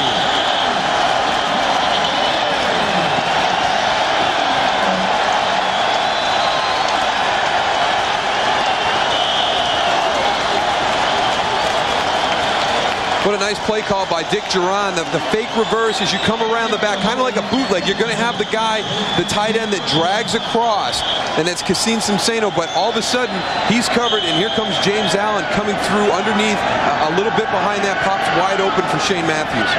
Ettinger the extra point. So 2 touchdown passes today, 1 caught by James Allen. He also had a 16-yard touchdown run in this game. Matthews has been great, and Chicago is on top 24-10. Well, on a week where head coach Dick Duran lost his offensive coordinator, Gary Croton, to the BYU football program, he appointed his quarterback coach, 31-year-old John Shute, to call plays. He's not the offensive coordinator. He is the quarterback's coach. He's done a very good job today. Ted Johnson knew that he wanted to come out and establish the running game because everything feeds off that. You saw that touchdown on play action that was made possible by good running. Curtis Jackson brought down by Dustin Lyman, a rookie who is a NFL linebacker, but played, rather NFL tight end, but played college linebacker. Now we've got some shoving after the play. Wiggum was in there. Well, this has been close to happening all afternoon, ever since that earlier play where Rutledge rolled up on Philip Daniels. I've been surprised that they've been able to maintain control. It seems like after a lot of the special teams plays, there's always a little bit of extra shoving going on. So yeah, the way the game started with that injury to Philip Daniels, actually very fortunate that we haven't had a little bit more of that, because that was a pretty flagrant play. Well, there's another good story going on here. 14 consecutive pass completions by Shane Matthews. That ties a team record. Well, the Bears have been in business for a long time. Dick Duran looking to stop a 2-game losing streak. Bledsoe, bad thumb and all, lined up at his 27th with 4 receivers in a 1st and 10. Quick out, run by Troy Brown. Leading block by the tight end Wiggins, and he tries to move a pile with the tackle made by Wooden and the quarters, a gain of 3 and up to the 29-yard line.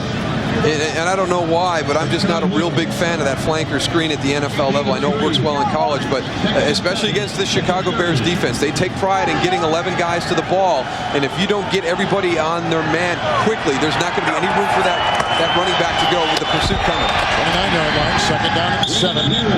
And they send Raymond Harris, the ex-Chicago Bear, up the field for 4 yards in 60 minutes tonight. Wired.com companies that people counted on to make them rich, suddenly going broke. Let 60 Minutes tell you why tonight. Soldier Field in Chicago, shrouded by mist and haze. 3rd and 3. From the 33 and a pass down the middle, caught by Jermaine Wiggins. He played for the Jets, was let go, and the Patriots have a 1st down. Their first down since 6 minutes remaining in the 2nd quarter. That's a long time. They have just been dominated in the 2nd half, and whatever Dick Duran told his guys at halftime as Beasley Reeves talked to him, he should put that thing on tape and use it again because they have played very, very well on both sides of the ball. 39-yard line, 1st down and 10. Good block by Robinson Randall, who starts today at the tackle. Caught by Raymond Harris, drilled by Simmons at the 41 and a gain of 2.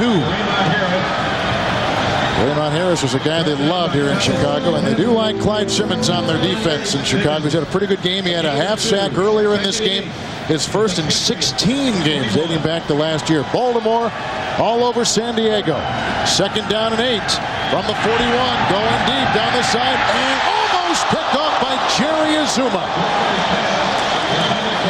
He's replacing Walt Harris at that corner. He was a great college running back at New Hampshire. They've converted him to defensive back, and you can see why.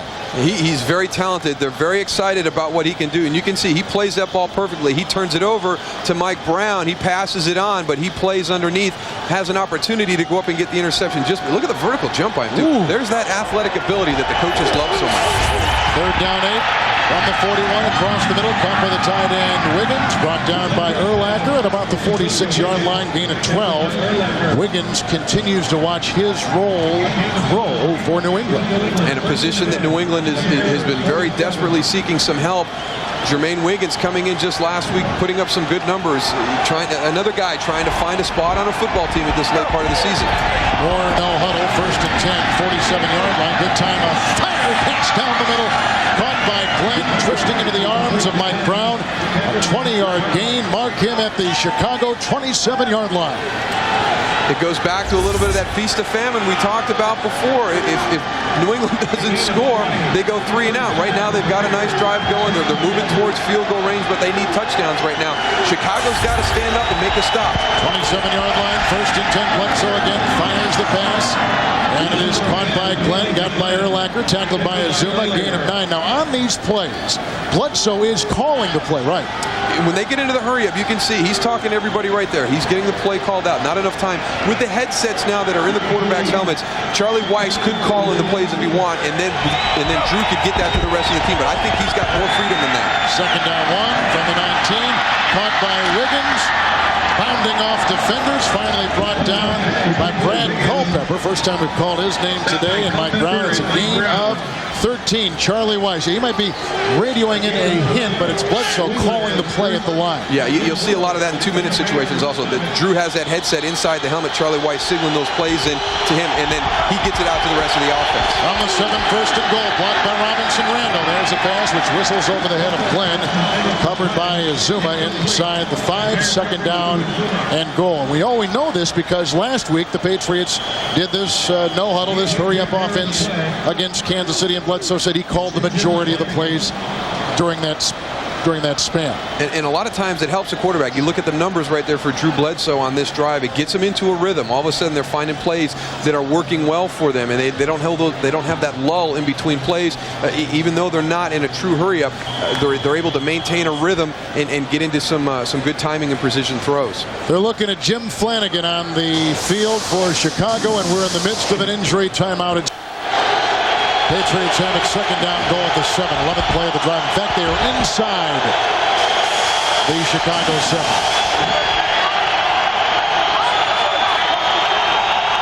Wiggins on the move.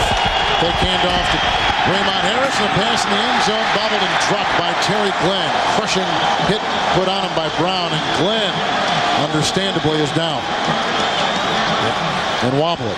And this ball thrown a little bit high by Drew Bledsoe. You'll see the end of the play. Terry Glenn going up high to make the catch. Really exposes himself and takes a big hit right there from Mike Brown, who's a physical football player. Glenn can't get up. He's back on his knees in the end zone. You'll see right here as he goes up to get that ball, he's totally exposed. He takes one right in the middle of the back. Mike Brown, another one of those rookie defenders of the Chicago Bears. A lot of the talk goes to Brian Urlacher, but he's had a good year too. Coming out of Nebraska, he has an opportunity to go over 100 tackles as a rookie this year too, closing in on that number. And you can see the pain on Terry Glenn's face. Last time the New England Patriots played in Chicago, 1994. That's a long time. Beasley, what do you have? Well, I was standing right here, guys. That was one heck of a shot. The ball was way behind Terry Glenn, and I could actually hear him grimacing in pain. He's jogging off right now. That's the good news. Back to you. Very much so. He's had injuries in his career, but he has toughened, it seems, the longer he's played. And stayed healthy. He's in his 5th year out of Ohio State. Taking more of a leadership role this year, they say. All right, 3rd and goal inside the Chicago 7.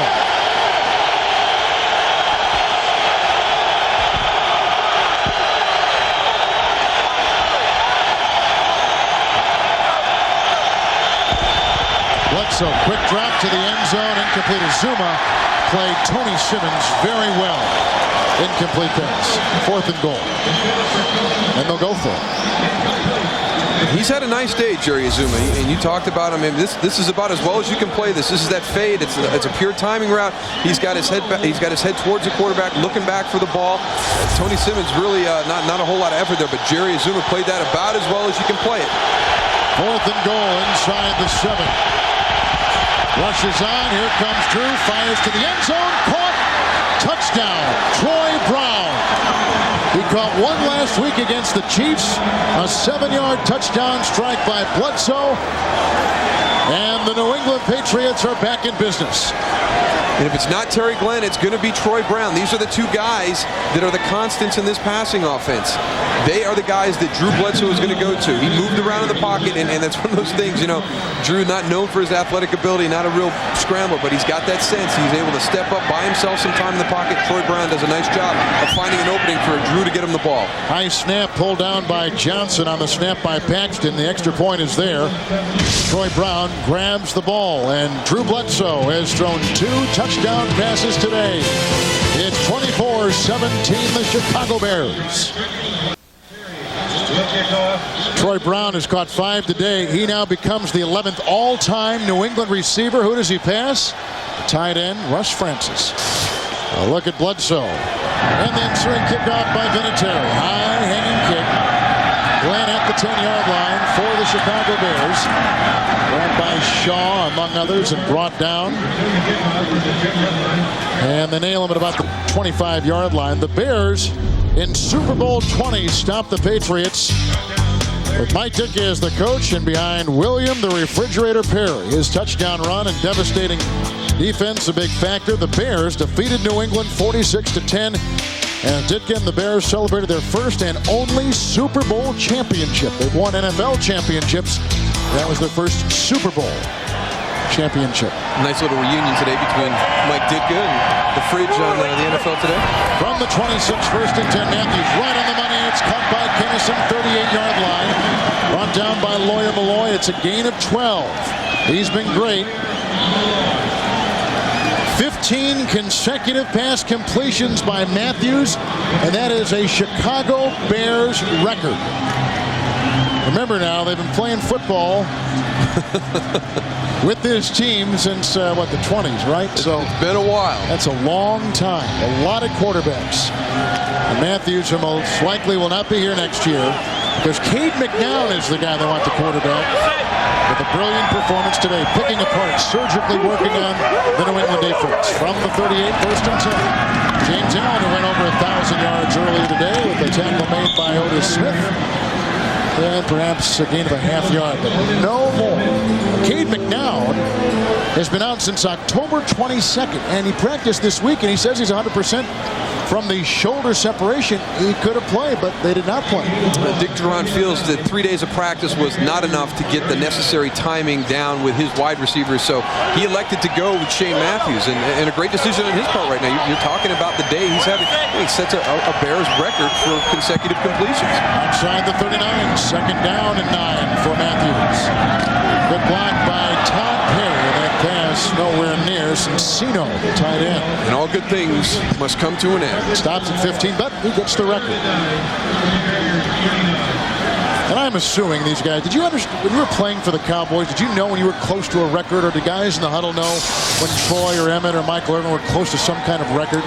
Usually not an individual game record like that, but the fact, like James Allen coming in today, how much he needed for 1,000 yards, what Emmett would need for a rushing title as we went into a football game. There were certain ones that we had a good idea, and you tried to rally around that during the course of the game. Outside the 39, third and 9 on the money. That ball just drops.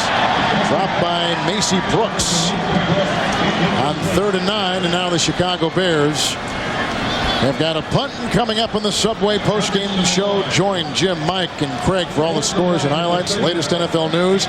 A complete look at the playoff picture coming up next in the Subway postgame show from New York. Here, 9:16 to play in the fourth, and the Chicago Bears leading the visiting New England Patriots 24-17. Bumped by Aguiar and pulled out of flight by Troy Brown. 36-yard punt. And a timeout at Soldier Field. Well, he's got that big scar down his forehead there. When they went in to look to see if the brain was there, I don't know if they came up empty-handed or what. It is cold in Chicago, folks. Very cold. You should always keep your shirt on in cold weather, but that guy there, he should keep his shirt on for other reasons, too. Well, freezer burn upstairs. Hey, we got a game. 24-17 Chicago. New England with it at their 28, first and 10. Bledsoe. Blocked by Robinson. Randall dumps it off to Raymond Harris. Grabbed by Urlacher and brought down by Brown. Flag is down on the play up at the 35. The tackle was made at about the 27. Raymond Harris has touched the ball 3 times today, and he has been hit about as hard as you can be hit every time he has touched the ball. Another offensive penalty called on New England.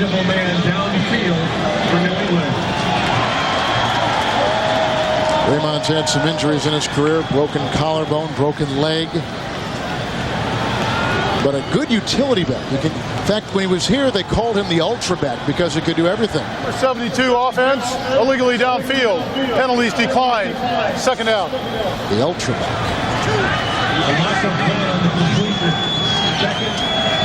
All right, second and 11 after that. Back inside the 28-yard line for New England. Plenty of time. Patriots have 2 timeouts. Down by 7. Good time for Bledsoe. Now the rush from Simmons. A great one-handed catch is made by Wiggins. Grabbed by Urlacher. Shy of the first down. Then piling on. Both Zuma and Brown. Gain of 10 on the play. A yard shy of the first. Jermaine Wiggins continuing to be a big factor in today's passing game. You know what? I'm really impressed by Chicago's defense. They've got a lot of young football players on this defensive football team. Jerry Azuma, we've talked about, Mike Brown and Brian Urlacher, but all the way across the defense, they are pretty young in their linebacker and secondary level. 37-yard line, 3rd and 1 call. And sent for a first down up to the 40-yard line, Raymond Harris. So they move the chains. Plenty of time left. 1st and 10, New England. The 40-yard line. No huddle again. That's when they've been their most effective today. They really have. They've done it the majority of the football game, but they got into that area where they were going 3 and outs. Bledsoe with Roosevelt Colvin chasing from behind, out of bounds. Flanagan is back in. You saw him after leaving the field in that last series, but he's back, Hale and Hardy, and there goes Bledsoe, who is under contract with New England for next year, but they're talking right now about extending it. His guys and the Patriots. We saw the owner, Bob Kraft, before the game today, and they like to, I think, sew him up for the rest of his career. Yeah, there's a nice bond there between the player and the organization, and I think Drew would like to be able to finish out as a New England Patriot. 2nd and 10 for the 40. Here comes Simmons. He's got Bledsoe in his grasp. The pass is incomplete as they're looking for Wiggins. Incomplete. Simmons was tasting another sack. Well, he's had a good game today, hasn't he? He has. This is the last home game for the Chicago Bears. They're done playing at Soldier Field after this. You see Clyde Simmons, he's actually playing on the inside also, playing that defensive tackle. Used to be a defensive end with the Philadelphia Eagles. He takes Adrian Clem all the way back into the pocket, just gets there a second too late. 3rd and 10 from the 40. Bledsoe moves up deftly, throws the pass, dropped incomplete. Looking for Glenn at about the 40. It's good to see Glenn back in too. Last time we saw him, he was whacked hard and had to leave the field. But he's back, but he couldn't lasso the pass. 4th and 10, they got a punt again.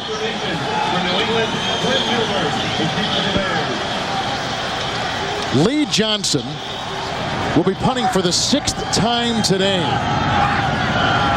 When he hits the number 9, he'll become the all-time punter in the league in terms of the times he has punted. No one will have punted more than Lee Johnson when he hits that mark. But this is his 6th here today, and he sends it airborne to the haze and steam of Chicago. Milburn is nailed on the play by Larry Wiggum. Nice play by Larry Wiggum, a guy who has had some injury problems, right knee to be exact. Nice tackle on that play, and CBS Sports continues its 20th road to the Final Four Saturday. Keith Bogans leads the Wildcats into East Lansing to battle Jason Richardson and the defending national champs, the Michigan State Spartans. Saturday at 1 p.m. Eastern on CBS. Michigan State recruited 2 of the top 5 high school players in the country last year. Now they're freshmen this season, and they're playing dynamite. Zach Randolph is one of them. On the 26th, 1st and 10. The handoff goes to Allen. And inhaled on the play by Chad Eaton. Eaton wasn't cheap. Gain on the play of 1. It's 2nd down and 9.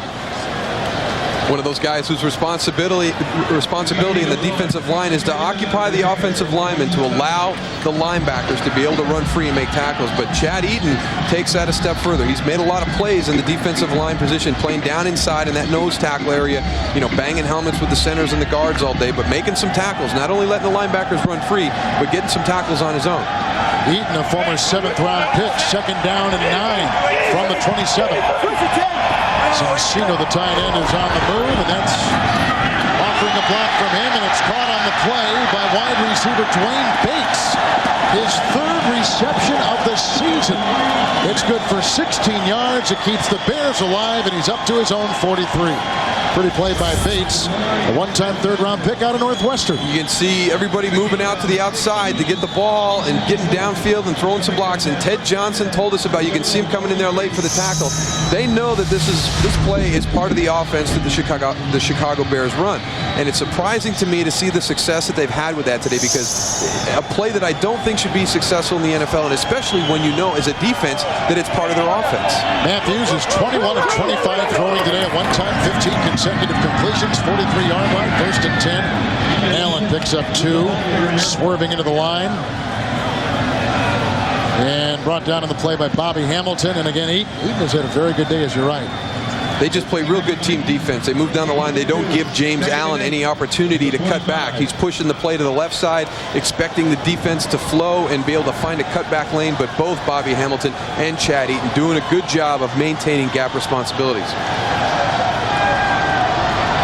45-yard line, 2nd down and 8. Chicago 3 timeouts left. New England 2. We're approaching 5 minutes to play in the game. Cincino moving. Handoff goes to Allen, who slips through the grasp of Ted Johnson, and brought down by Brewski. Gain of 2 on the play. Let's send it downstairs to Beasley Reese. All right, thanks a lot, guys. Shane Matthews, the quarterback for the Bears, told us that with John Shoup calling the plays, he didn't make a lot of changes this week. One change he did make, he took the automatics out of the play calling. So when Shane tells the receiver to run a certain route, that's what he runs. That may be one of the reasons there's no indecision and very crisp communications between Shane and the receivers today. Nice point. 3rd down and 6 from the 47. 9 different receivers for Matthews on a great day. Rockermeyer, the block, trying for Matthews. The throw broken up nicely by Otis Smith on a pass intended for rookie receiver Des White across the middle. 4th and 6, so New England's going to get one more stab at it. As Chicago's got a punt, 4.5 to play in the 4th quarter. And here's one of those routes that Beasley's talking about. There's nothing to do. There is no option by the wide receiver. It's just a simple crossing route that they ran with the slot receiver on the opposite side. But what they were doing before that, they would run routes downfield, and the wide receiver would have the opportunity to break out, hook up, or break to the middle. They took away those options at the top, and are just calling specific routes. Aguiar to punt, line drive boot, 20-yard line picked up by Troy Brown, and slips on the turf, and ball's down. Mike Brown made the stop. That was a 2-yard return after the 33-yard Aguiar punt. Tonight on 60 Minutes, Wired.com companies the people counted on to make them rich suddenly going broke. Let's see 60 Minutes tonight. Followed by an all-new episode of Touched by an Angel. Then Dean Cain, Debbie Morgan, and Maya Angelou star in the Hallmark Hall of Fame presentation, The Runaway. All here, don't miss it tonight on CBS. Kevin Harlan, Moose Johnston, Beasley Reese from Chicago. 22-yard line. Patriots have it 1st and 10. And DJ, they've got 2 timeouts left. And they're running out of time, too. A little over 4 minutes to play here. They've got a long ways to go. Only down by 1 touchdown. So they have been feast or famine today. They have been 3 and out or scores. 1st and 10 for Bledsoe. Rush comes on. Gets away from Robinson. Chased by 2 and A. The pass caught by Kevin Falk, who has been an invisible player today. 18-yard gain. The clock is stopped at 4:06, and the ball will be marked at the 40-yard line. Falk with the grab. It's so funny when people talk about guys like Drew Bledsoe and the old pure pocket passers that they don't have the mobility. You just saw Drew pull a little Houdini himself and get out of a situation where it really looked like he was going to be sacked, able to make a play and pick up a big chunk of yardage. 40-yard line, 1st down and 10 for the Patriots, down by 7. And a quarterback keep. Was it a busted play or was it a called play as he tumbles ahead to the 47? That might be a live audible. Sometimes you'll have a play involved where if you get a certain defensive front, the quarterback will just tap the center as he steps underneath to get the exchange. And he might have saw something with the position of the defensive tackles with no linebackers in the middle protecting that area, and then Drew gets himself an 8-yard run. 2nd and 3, 47-yard line, hand off to Falk. He's drilled, brought down by Simmons again. Clyde Simmons has had a great day, a sack. He's been chasing guys all over the field. He stops Kevin Falk in his tracks. And he has been moving the line of scrimmage into the New England backfield on a consistent basis today. Really giving Adrian Clem everything he wants. 3rd down, 3 at the 48.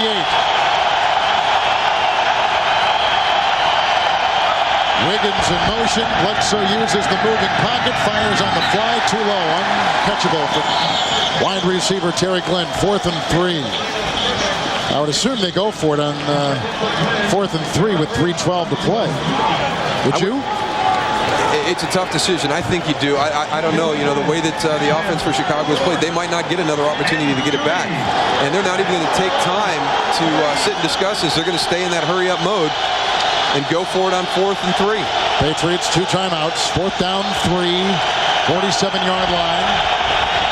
Bledsoe winds up, throws, dropped, incomplete, and on downs it goes to Chicago.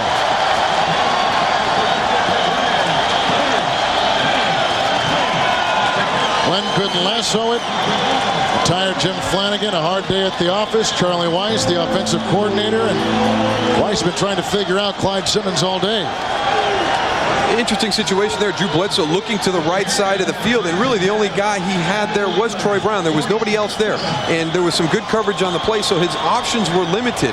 He had somebody deep down the field, but in a situation like that, you'd like to flood that area to give yourself some different options, maybe a guy in the flat, a guy in a little hook curl zone, and that way you've got some options right in your line of sight that you can go to if one of the men is covered. Tampa Bay is leading Miami and the Packers, trying to finish the season strong. They beat the Bears last Sunday night. 47-yard line. The pitch out goes to Allen. 1st and 10. Dances into the defense and then brought down initially by McGinnis and helped out by Chad Eaton. Called those names a lot today. Clock continues to tick. Patriots 2 timeouts. Chicago with all 3 their timeouts remaining. 34 carries today for James Allen. That is a career high 91 yards, over 1,000 for the season. First time that's happened for a Chicago Bear running back since Raymond Harris did it back 1997. Coming up, the Subway postgame show. A lot to discuss with Jim, Mike, and Craig. Scores and highlights, latest NFL news, all next on the Subway postgame show from New York. Jacksonville, we talk about teams that could make the playoffs. It's remote for the Jaguars, remote at best. They may be playing. They may be playing as well as any team right now in the NFL. They could be the best team that doesn't make it into the playoff picture. And one of the years I was at Dallas, actually our first year in the playoffs in '91, the San Francisco 49ers finished 10-6 and didn't make it to the playoffs, but dismantled the Bears 55-10 in the last game of the regular season, and we struggled to beat them 17-14 in the playoffs. So sometimes the teams playing the best football don't necessarily make it into the playoffs. The Jets were like that a season ago under Parcells in his last year, 2nd and 11 from the 49. Matthews, great time, a good block by his center Wegman. That pass is caught down the middle by Cincino. It's a gain of 12 on the play. Clock is ticking at the New England 35 is where they spot the ball. And now 22 of 27 throwing today for Shane Matthews. Keep wanting to call him Captain Insano from the Waterboy, the guy that was wrestling, the Kasim Insano. He just wants to come out Captain Insano. Well, that might be a nice nickname for him, exactly.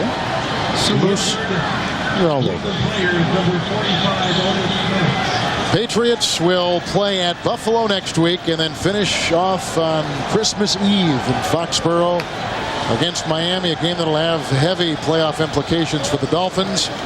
Otis Smith hobbling off the field. The Chicago Bears, this is their final home game of this season, will be at San Francisco next week. Finish off up in Detroit. They'll play here next year.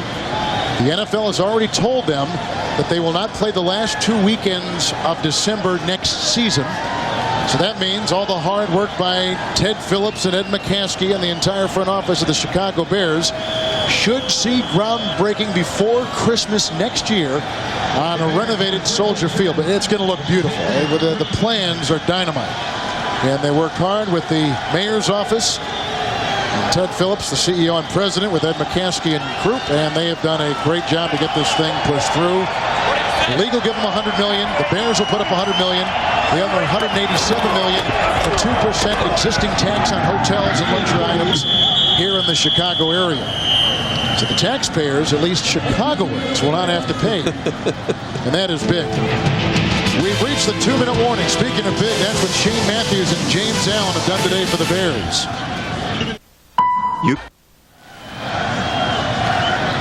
We were just told Miami has lost at home to Tampa Bay. They lost a couple weeks ago at home to the New York Jets. Buccaneers get them today. That playoff picture in the AFC getting more crowded every time. 2nd down, handoff. It's James Allen bulldozing his way into Ty Law and Lawyer Malloy, gaining 4, past the New England 30 and down to the Patriot 29. It's 3rd and 4, and New England will just burn their final timeout and stop the clock at 1:52 to play. Getting back to the new stadium you were talking about, one of the things, I think a lot of people will complain about the revenue that goes into a new stadium. You talk the way that it's going to be funded, but for Chicago to be competitive in the new way that free agency and the salary cap has come into play during NFL football seasons, what people have to realize, the shared revenue, the tickets and the television contracts are shared throughout all the teams, but you can capture some unshared revenue if you have the ability at your stadium, which teams will use as signing bonuses to lure players in free agency. And a lot of that is the personal seat licensings with the booths, the naming rights to the stadiums, club seating, advertising, concessions. So to have that state-of-the-art stadium here in Chicago gives the Bears an opportunity to be competitive in the free agent market. They'll keep the facade, they'll keep the colonnade intact as it's become such a national symbol of the stadium. 3rd down and 4, blocked by Dragos. No place to run, no place to hide for James Allen. So he's down. Patriots are out of timeouts. They cannot stop the clock. It's going to be a part, as we finish up this story, part of a $500+ million project that will get the historical group involved, and it will get different groups of the city, but they're going to make a park around it. I mean, it's just going to be, it could be a showcase and maybe the very best stadium and surroundings in the NFL. And of course, we're right on the shores of Lake Michigan, which is a God-given gift right there. And as you pointed out, keeping the integrity of the original facade, a big consideration and a huge part for the atmosphere here. 4th down, so it's a 47-yard try by Ettinger. He's got the distance, and it is no good. He misses. Now, this is a big point because New England gets the ball at the spot of the kick. So, in a situation like that, now he was struggling during pregame. I would have put his distance makeable on a regular basis about 45 yards. So that was really pushing the envelope. Now, 1st and 10 for New England on the 38-yard line. I think in that situation, punt the ball. Punt the ball into the corner. Worst case scenario comes out to the 20. But now, with that miss, going back to the spot of the kick as opposed to the original line of scrimmage, New England's in pretty good shape here with 1 minute and 5 seconds left. Would you have punted or did you go for 3? You got to go for 3, right? You got it. Well, you kind of put him away if you make that field goal, but because it was on that edge of his makeable distance, I say you punt it and make him drive along the field with no timeouts. It's Falk getting the ball on 1st and 10. Wisely running out of bounds, but capturing a 1st down in the process. They mark him out of bounds at the 48. New England out of timeout, so they need to work the sidelines quickly. 59 seconds remaining in the 4th quarter. Just inside the 48. 2nd down and 1. It is 2nd down and 1 and not 1st and 10. 2nd and 1. Bledsoe grabbed by Simmons. Goes a pass. Caught. What a great play by Bledsoe and grabbed by Curtis Jackson. The rookie out of Texas. Gain of 13. Now they've got the 1st down inside the Chicago 40. He may have to spike it to stop the clock. No timeouts remaining. He'll spike it, so now it'll be 2nd down and 10. Make sure the guy running the scoreboard clock goes to 2nd down here at Soldier Field. Moose and I did the Pittsburgh-Oakland game last week where they had a wrong scoreboard down selection the entire last series by the Raiders. That was what Rich Gannon was going off of. He thought it was 3rd down, and actually it was 4th and 1. And there it is. Mark Grant with our nice shots today. Mark, thank you very much. And Bob Dekas, one of the senior producers at CBS. Bob, thank you for a great job producing today. 2nd down and 10 on the Chicago 40. The block by Robinson Randall. A dump across the middle. Caught by Jackson. Grabbed by the corners, and he's in bounds. He did not get out of bounds. The clock continues to tick. The Patriots are out of timeouts. It'll be 2nd down and 1. That was a gain of 9. Make it 3rd down and 1. And he's at the 30-yard line, inside the 31. 3rd and 1 across the middle with no timeouts. It's caught on the play by Troy Brown. A flag has been down. With 10 seconds remaining, a flag is thrown on that 3rd and 1 pass.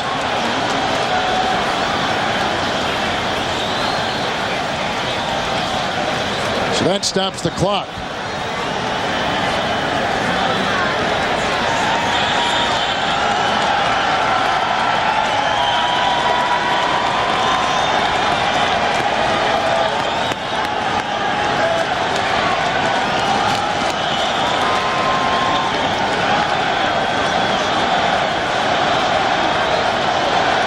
You want to guess? Well, you're trying to get up to the line of scrimmage and getting that play off with the clock running down, everybody kind of moving and hurrying. You could have an illegal formation or an illegal shift as everybody scrambles to get ready to snap that ball. But, it's 3rd and 1. I think, Drew should come up and just spike the ball and make 4th down your play.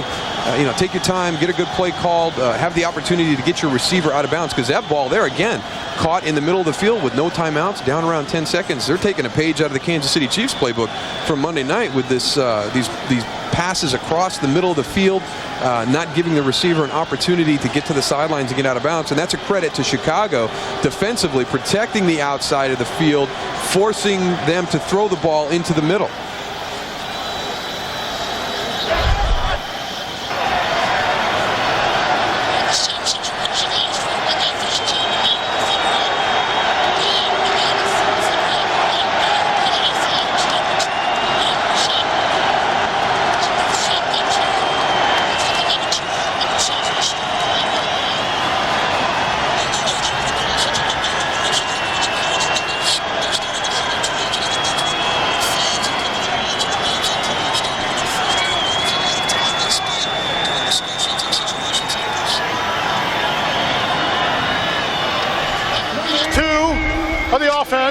was never legally set. That's illegal motion. It also involves a 10-second runoff. Since the offense was never set, the game's over. That's it. Chicago has won. On one of the weirdest endings we've seen this season. That's 2 in a row for us. So watch 82. Here he is right here. We'll follow him to the end of the play. Now he has to cover up the tackle. He has to be up on the line. You can see he never had the opportunity to stop. So it wasn't illegal formation. It was actually illegal motion, illegal shift, because Curtis Jackson never got set before Drew Bledsoe snapped the ball. The New England Patriots dropped to 4-10. They were 8-8 a season ago. Chicago goes to 4-10. Dick Duran, the Massachusetts native, beating the team from New England. Final score, Chicago 24, New England 17. For Daryl Johnston and Beasley Reese, Kevin Harlan saying so long from Soldier Field in Chicago. Coming up next on CBS, the Subway postgame show. This is CBS, the home of Super Bowl 35. The Subway postgame show is sponsored by Subway, showing the world how great a fresh-made sandwich can taste. Subway, eat fresh. And I'd like to welcome everyone who watched the Chicago Bears win for the 4th time this year. Jim Nantz back on the Subway postgame show. A reminder coming up next on CBS, the Merrill Lynch Celebrity Ski Challenge. Skiing superstars such as Donna Weinbrecht and the Mayer brothers join a host of show business celebrities on the slopes. That's coming up next. And a reminder for complete breakdown coverage of the NFL playoff scenarios and more stats. Everything you need to know after all these games today, Week 15. Just click on cbs.sportsline.com. AOL users, the keyword, of course, is CBS Sportsline. Let's continue through the scores with the Philadelphia Eagles advancing to the playoffs today with a victory over the Browns, 10-5, and it was McNabb's finest day statistically in the NFL. Yeah, but you know, it started out really scary for the Eagles here. Doug Peterson and company, they came out and they were throwing the ball around. David Patton with the reception there. Cleveland threw for 350 yards today. I mean, that's a pretty impressive day. Or total offense today, 350 yards. But it was the story of McNabb. Here's a guy who had a great passing game. Torrance Small was the recipient of a lot of those, 7 for 92 yards, 2 touchdown receptions on the day. And it's, you know, they're looking for a go-to guy. Philadelphia, without Deuce Staley, really didn't try to run the ball. Only 15 runs today, 41 pass attempts. Small, the recipient of several of those, and it was a good day. I mean, you talk about the defense, though, of Philadelphia giving up that many yards. That's a problem for them. They should not have done that to this Cleveland offense. But again, the Philadelphia Eagles clinch a playoff berth with that victory here today, 35-24. Meanwhile, it was a monsoon in Miami. Jill Arrington had warned us on the NFL Today. An old gully washer, I guess you could call it, Craig. Well, everybody said Jay Fiedler would not hurt his Dolphin team. Well, today he pretty much did hurt the team. Jamie Duncan comes in with the interception here, takes it back 30 yards for the touchdown, and it gave him the lead 7-3. And then running back Lamar Smith would power his way in. That's what we all thought would happen in this ball game. Lamar Smith running the football. That made it 13-10. But Fiedler was at it again. The guy had 4 interceptions on the day. Drops the snap here. Duncan recovers it. It's a tie ball game at 13, and that would lead to an opportunity for Tampa kicker Martin Gramatica, 46-yard boot, and this kind of rainstorm, that was very impressive. Tampa Bay today, they were 2-1 run pass. They were running the football and really didn't need to throw it. Yeah, their offense did not score a touchdown, but wins the game on the road. And Jill Arrington reports from Miami. Congratulations, Tampa Bay. Keeps you in the playoffs. You certainly rained on Miami's parade today. Just one of those ball games where I told you it'd be a backyard brawl, and we had to make one play at the end, and D-Rob did a great job of coming over the top, and we got him. Never seen anything like this rain. What was it like to play in these conditions? Nah, it's just a good old backyard brawl. Get down and dirty, let you know you've been working all day long. Best kind of game for football. All right, congratulations, Warren. Good luck to you guys. Thanks. All right, Jill with Warren Sapp. A couple of playoff scenarios impacted there. Miami would have gotten in with a win, but now can still get in if the Colts lose tomorrow night to the Buffalo Bills. And Tampa Bay's win prevents the Minnesota Vikings from clinching the division. To clinch the division title, they needed a win and a Bucs loss today. But the Bucs victorious over Miami by the score of 16-13. More playoff scenarios, more scores and highlights coming your way on the Subway Postgame Show in just a moment.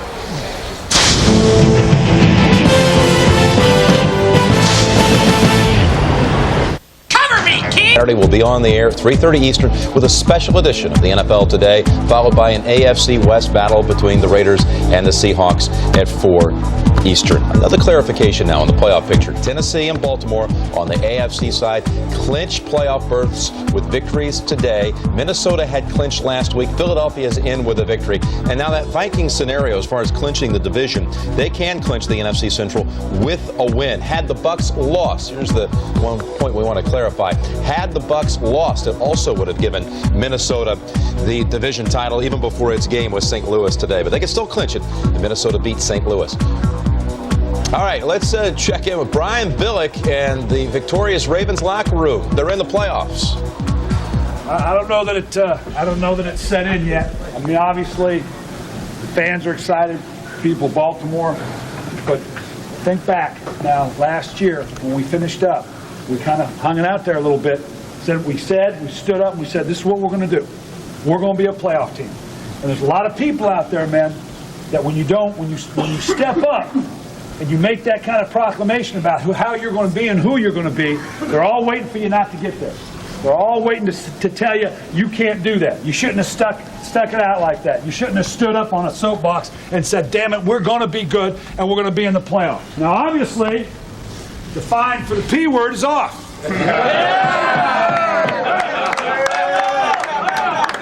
A little late for Goose, but it's still on. Now, there are some people that will say that we set our goals too short. You in this room understand why we said we got to earn our right into the playoffs before we start talking about doing something else. Other people don't understand that. You got to earn the right to say what you want to do when you say you want to go to the Super Bowl. Men, the time is here. It's time to go to a Super Bowl. Right. That's the site. Why not? That's the site. Why not? You're in it. You're in it. And why go if you don't want to take a run at it, right? Why the hell go? Right? You all don't need the money, I know that. Right? Now, 1 second. Now, listen. There's a lot, you know, and you've proven it. I don't have to lecture you. You're all men about the next 2 games now. There's things to be had. Don't assume anything. Don't assume that division title's not out there for you. What we can do at home field. Now, if we got to go on the road and win, we'll do it. But if we can have it at home, we'll take that too. There's nothing like home cooking. You've earned that right. You know what this is about. I don't have to lecture on that. We come back on Wednesday. It's all focused about Arizona. But between now and then, have at it. You deserve it. Now. And the P word is out at last in Baltimore. Yes, playoff bound indeed. Brian Billick's team with 2 games to play at Arizona, then hosting the Jets on Christmas Eve day.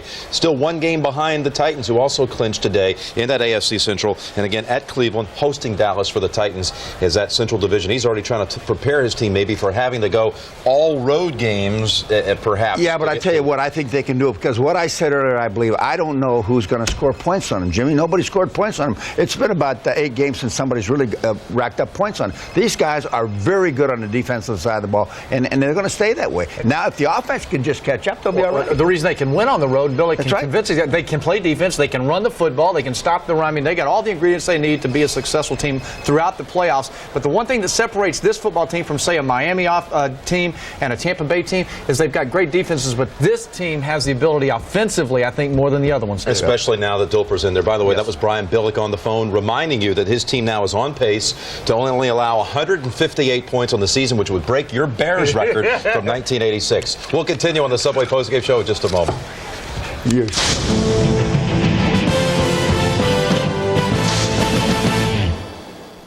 Cover me! Will it be Kurt Warner, Venus Williams, Tiger, Shaq? The stars will be here in New York to find out. And this Thursday night, you'll see it 10 p.m. right here on CBS. And join us next Sunday, starting with the NFL Today at noon Eastern Time, followed by a big doubleheader day. And our early games, some of you will see the Broncos against the Chiefs, the Titans at the Browns, or the Patriots and the Bills. Our late games feature really that AFC East battle between the Colts and the Dolphins. Some will see the Ravens against the Cardinals. Green Bay, it's final. Green Bay over the Lions. The Packers' Ahman Green scores 2 fourth-quarter touchdowns as again in cold weather, Favre's victorious. And Charlie Batch, banged up all week. He threw 3 interceptions today. That one picked off by Todd McBride. tell you what, boy, Brett had a little problem here. You know, he's a gunslinger. He's the old West. He's going to try to do everything he can to help the football team. Sometimes it backfires on him. Here's Charlie Batch getting picked again. As Batch threw for 190 yards, no touchdowns, and again, 3 of his passes going the other way. James Stewart there with that touchdown made the score 12-10 in the fourth quarter, but here's where it really got going. Favre to Ahman Green. Green would score again on a 39-yard romp. I'll tell you, Ahman Green's really making them forget Dorsey Levens right now. Very good football player. And the Panthers fall to the Chiefs. Kansas City wins it by 1, and Jacksonville has won its 4th straight to get back to 500 on the season. And the Bears winners over the Patriots, 24-17, 4th win of the season for the Bears. We'll have updates on all the active games in just a moment.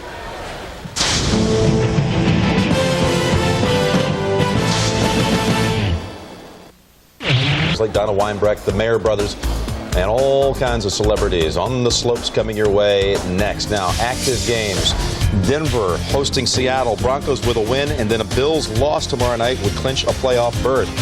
Meantime, it's Minnesota trailing to the Rams, who drove right down the field. Marshall Faulk got into the end zone. Minnesota with a win would clinch the NFC Central, and also by defeating the Rams would give the Giants a playoff berth. Giants could also qualify if the Saints lose to the 49ers, and they're already down 7 as Jeff Garcia scores from 8 yards out.